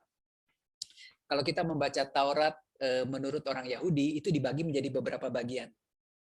Beberapa bagian. Bagian Abraham, kejadian bab 12 ini berakhir sampai bab 24. Bab 25 kisah Sarai ini bagian yang lain. Itu diberi judul Chayei Sarai, hidup Sarah gitu. Sedangkan yang bab 12 sampai 24 diberi nama Lech Leha, pergilah kamu. Jadi sebetulnya di Taurat sendiri dipisahkan cerita Sarah itu dari cerita Abraham sebetulnya gitu. Kalau kita membaca secara orang Yahudi. Tapi ya gitulah, saya menjawabnya juga secara midrash ya, secara tafsir saja. Terus Lalu ada pertanyaan dari Bro Albert, apa sudah menjadi tradisi untuk menguburkan jenazah? Tidak ada cara kremasi, sedangkan persembahan dibakar. Betul. Kremasi itu bahkan di zaman orang Israel pun hanya dilakukan untuk orang-orang yang dianggap tidak layak begitu, orang-orang yang berdosa. Nanti di kitab Raja-Raja ada kisah di mana dilakukan kremasi. Satu-satunya cerita. Coba kalau sekarang disuruh tunjukkan ayatnya, aku lupa.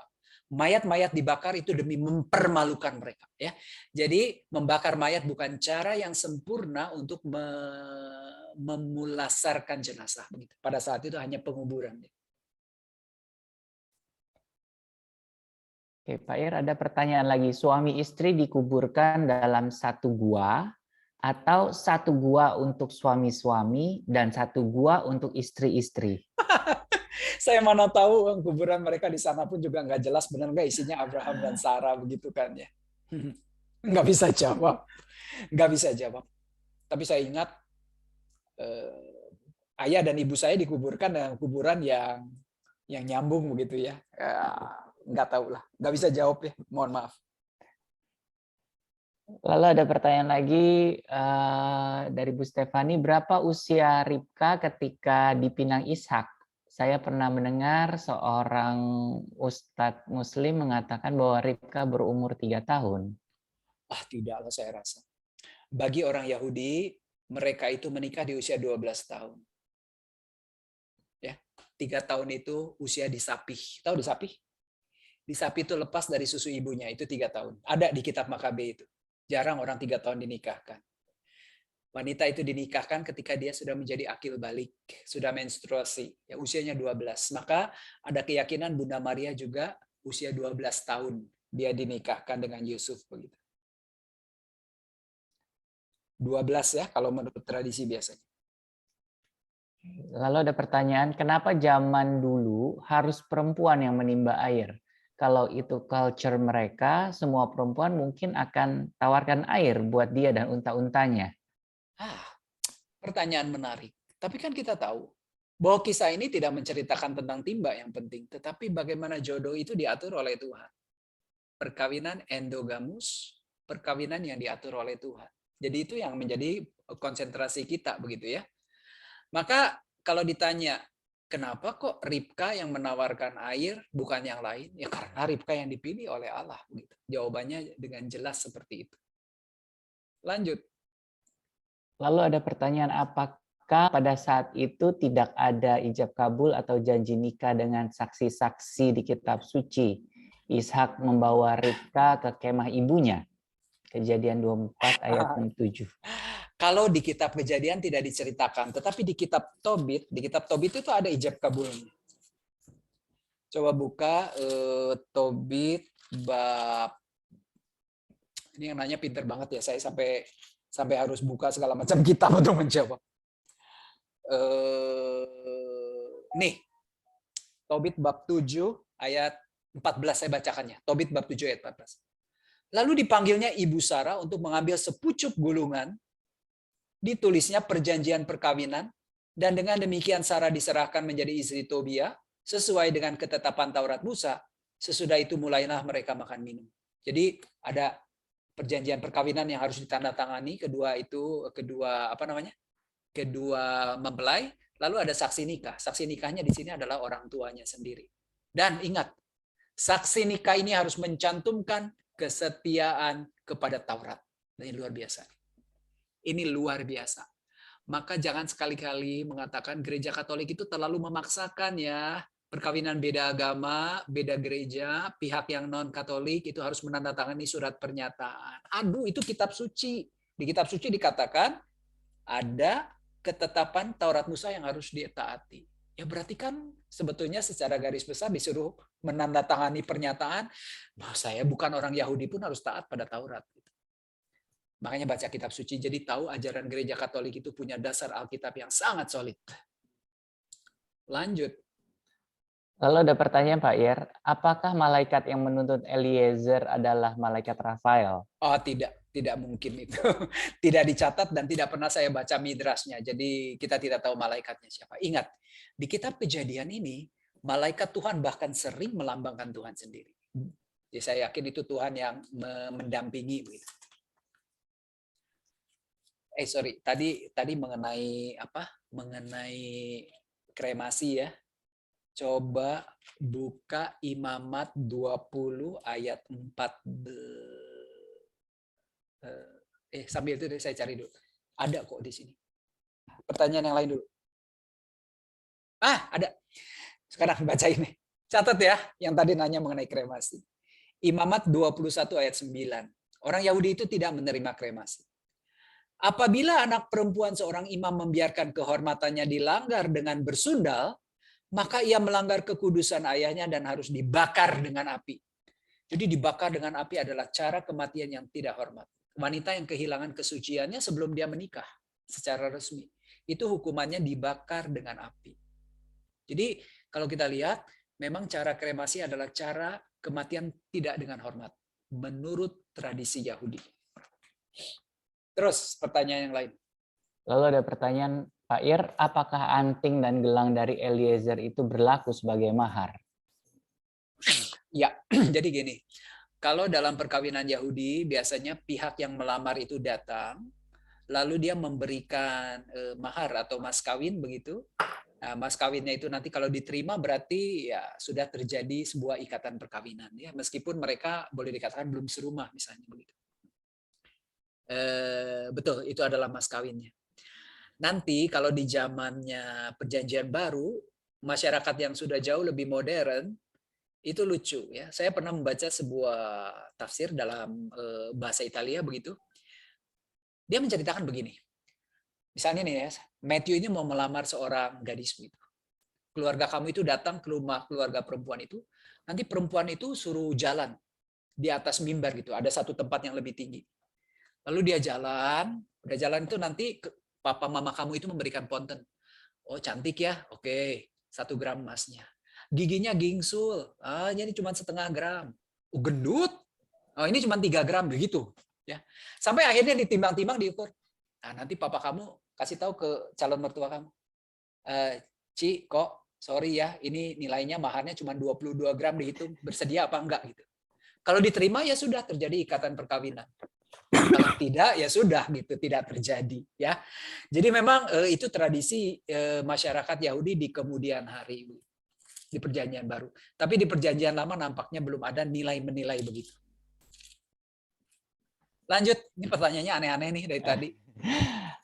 Ada pertanyaan dari Pak Junaidi, apakah Abraham menikah dengan Keturah setelah meninggal? Setelah meninggalnya Sarah Sarah. meninggal. Ya, Setelah meninggal. meninggalnya Sarah, ya betul. Ismail kan sudah diusir oleh Abraham, jadi Ismail kembali lagi sebelum Abraham meninggal. Apakah begitu, Pak Ir? Betul. Rekonsiliasi kakak dan adik pada saat orang tuanya meninggal. Nanti Esau dan Yakub pun sama. Esau ini kan ribut dengan Yakub, tapi lihat nanti waktu penguburan Ishak, Esau dan Yakub itu hadir. Maka ini suatu pelajarannya. Seringkali ada orang tua meninggal, anak-anak itu tidak lengkap. Karena apa? Musuhan anak-anaknya. Itu tidak boleh terjadi. Kitab suci mengajarkan berbeda.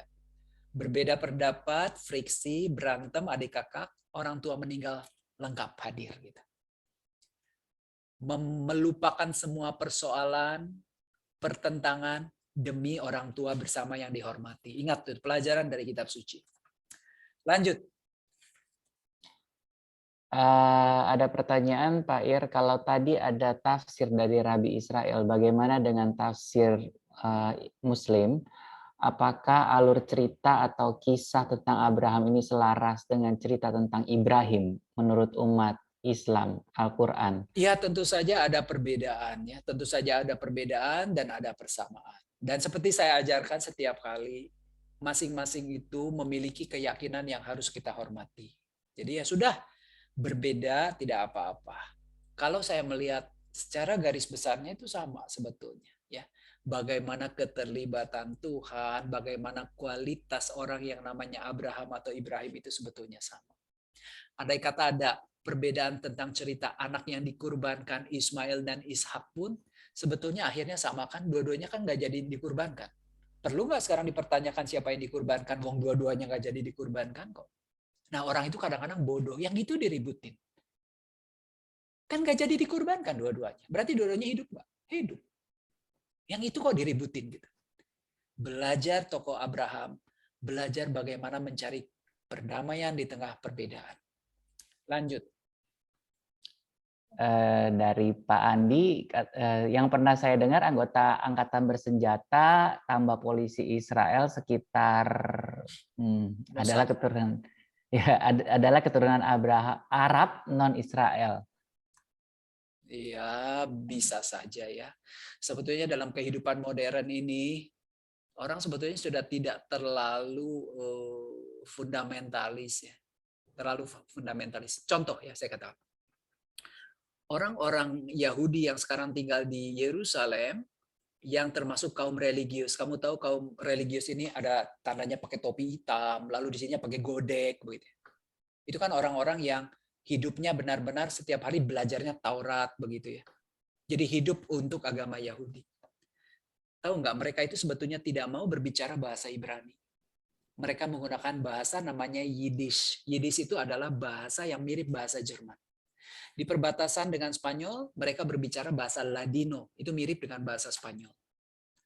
Lalu, apalagi sebetulnya harus diperjuangkan. Sedangkan bahasanya sendiri mereka sudah begitu terbuka. Mereka berbicara bahasa yang sudah bercampur dengan bahasa Spanyol, dengan bahasa Jerman. Nah, saudara, orang-orang yang tertentu inilah yang kadang-kadang mempertajam perbedaan. Begitu. Sebetulnya dunia ini sudah berkembang. Amat sangat sulit bagi manusia itu untuk menutup diri dari pergaulan dengan bangsa-bangsa lain. Lanjut. Pertanyaannya sudah habis, Pak Ir. Puji Tuhan. Sudah habis. Bagi yang belum bosan melihat saya, besok saya mengajar kitab Nabi Zefanya. Linknya boleh nanti dikirimkan oleh Matthew. Kalau tidak ada boleh tanya sama saya, nanti saya kirimkan. Kalau memangnya belum bosan lihat saya, kita jumpa lagi besok ya. Terima kasih untuk kebersamaan selama 4 pekan ini. Tidak mudah ya menjadi murid yang konsisten selama 4 minggu. Saya hanya mengucapkan terima kasih. Sampai jumpa di lain kesempatan. Tidak bosan Pak Irhandi. Bapak Ibu, sebentar masih ada pengumuman dari Sis Vera. Boleh silakan Sis Vera.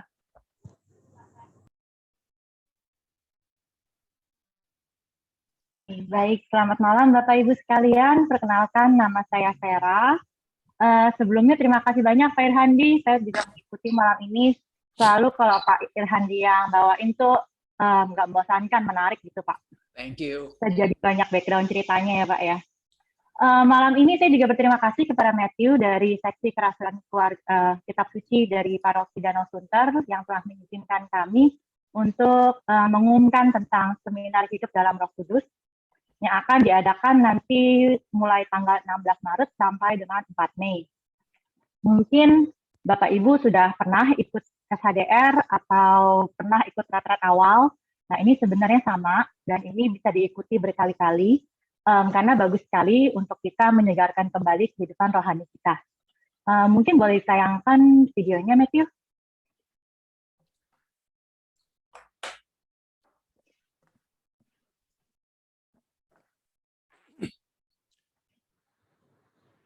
Suaranya belum.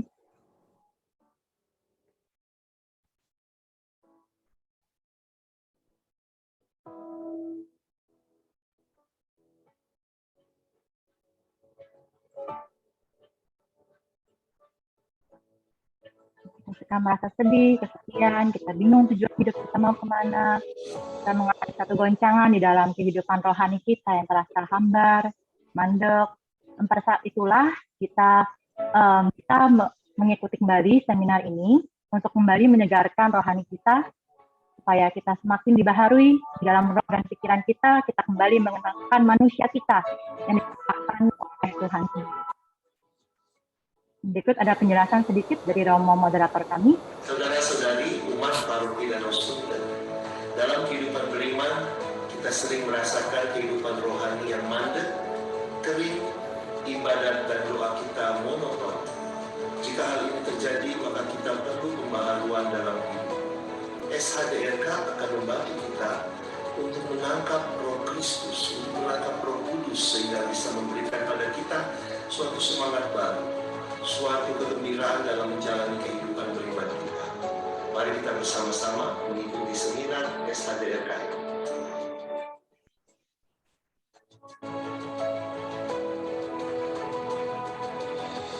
Juga pas banget nih setelah 4 minggu berjalan bersama Pak Irhandi membahas tentang Abraham ya, yang kita tahu imannya itu luar biasa sekali. Tapi namanya kita manusia yang lemah, seringkali kita mungkin kering, kita mendek, seperti kata Romo tadi, kita memerlukan suatu pembaharuan. Kita kembali berjumpa dengan Roh Kudus yang diberikan oleh Bapa sebagai penolong bagi kita, menolong kita untuk mendampingi kita selama-lamanya. Seminar hidup ini akan membawa kita kembali mendekat kepada Kristus untuk kembali diperbaharui, dan kita akan mendapat kembali kekuatan yang baru, pengharapan yang penuh, dan sukacita yang berlimpah untuk menghadapi hidup yang ini. SHDR ini juga terbuka untuk umum dan akan diadakan full online. Jadi Bapak Ibu yang ada di belahan bumi mana saja, welcome banget untuk bergabung dengan kami selama 8 minggu Bapak Ibu. 8 minggu kayaknya cukup lama ya. Tapi jangan takut, 8 minggu itu karena kita akan berjalan bersama di dalam pembaharuan rohani kita. Nanti akan ada ketua kelompok, akan ada konselor, jadi ada sesi konseling kalau Bapak Ibu ingin bertanya-tanya. Dan kita nanti boleh berjalan bersama, kita alami kembali pembaharuan rohani. Dan ada sesi pencurahan Roh Kudus juga, dan tentunya pembicaranya juga sudah berpengalaman semua. Akhir kata, beli pita di pintu air, karena berat, bawanya pakai kardus. Ayo kita daftar SHDR, hidup baru, dipenuhi Roh Kudus. Sekian dan terima kasih banyak untuk waktunya. Kami telah menitipkan e-flyer juga ke Matthew, sehingga Bapak Ibu boleh mengontak kami lebih lanjut jika ada pertanyaan, atau mungkin kalau ingin langsung mendaftar. Selamat malam, Tuhan Yesus memberkati. Terima kasih. Terima kasih, Sis Vera. Ya, Bapak Ibu, terima kasih sudah 4 minggu bersama dengan kami. Nanti pelajaran dengan Pak Irhandi masih ada flyer-flyernya sama saya. Dan bulan Maret kita akan bertemu dengan Romo Indra Sanjaya. Kita akan belajar kebijaksanaan Putra Sirak bersama Romo Indra Sanjaya. Oke, sebelumnya kita tutup terlebih dahulu dengan doa penutup. Boleh Cikinkin tolong bantu saya untuk doa penutup ya. Baik, Matthew. Selamat malam, Pak Ir, Bapak Ibu Malam, sekalian, Ci. dan teman-teman. Mari kita bersatu dalam doa. Dalam nama Bapa dan Putra dan Roh Kudus. Amin. Selamat malam ya Tuhan Yesus. Terima kasih pada malam hari ini kami boleh mengikuti pengajaran tentang kisah Abraham yang memiliki pengembaraan iman yang menakjubkan. Kami bersyukur Engkau telah menyertai Pak Irhandi yang membawakan materi dengan sangat jelas dan juga menyertai kami semua yang hadir di sini dari awal hingga pengajaran selesai. Semoga apa yang kami dapat dari pengajaran ini dapat berguna dan dapat membangun iman kami akan Engkau. Sekarang hari sudah malam ya Bapak, sebentar lagi kami akan beristirahat. Kiranya Engkau menyertai istirahat kami, sehingga besok pagi kami dapat bangun dalam keadaan sehat dan dapat beraktivitas kembali untuk selalu memuliakan nama-Mu. Semua doa ini kami panjatkan dengan perantaraan Yesus Kristus Tuhan kami. Amin. Dalam nama Bapa dan Putra dan Roh Kudus. Amin.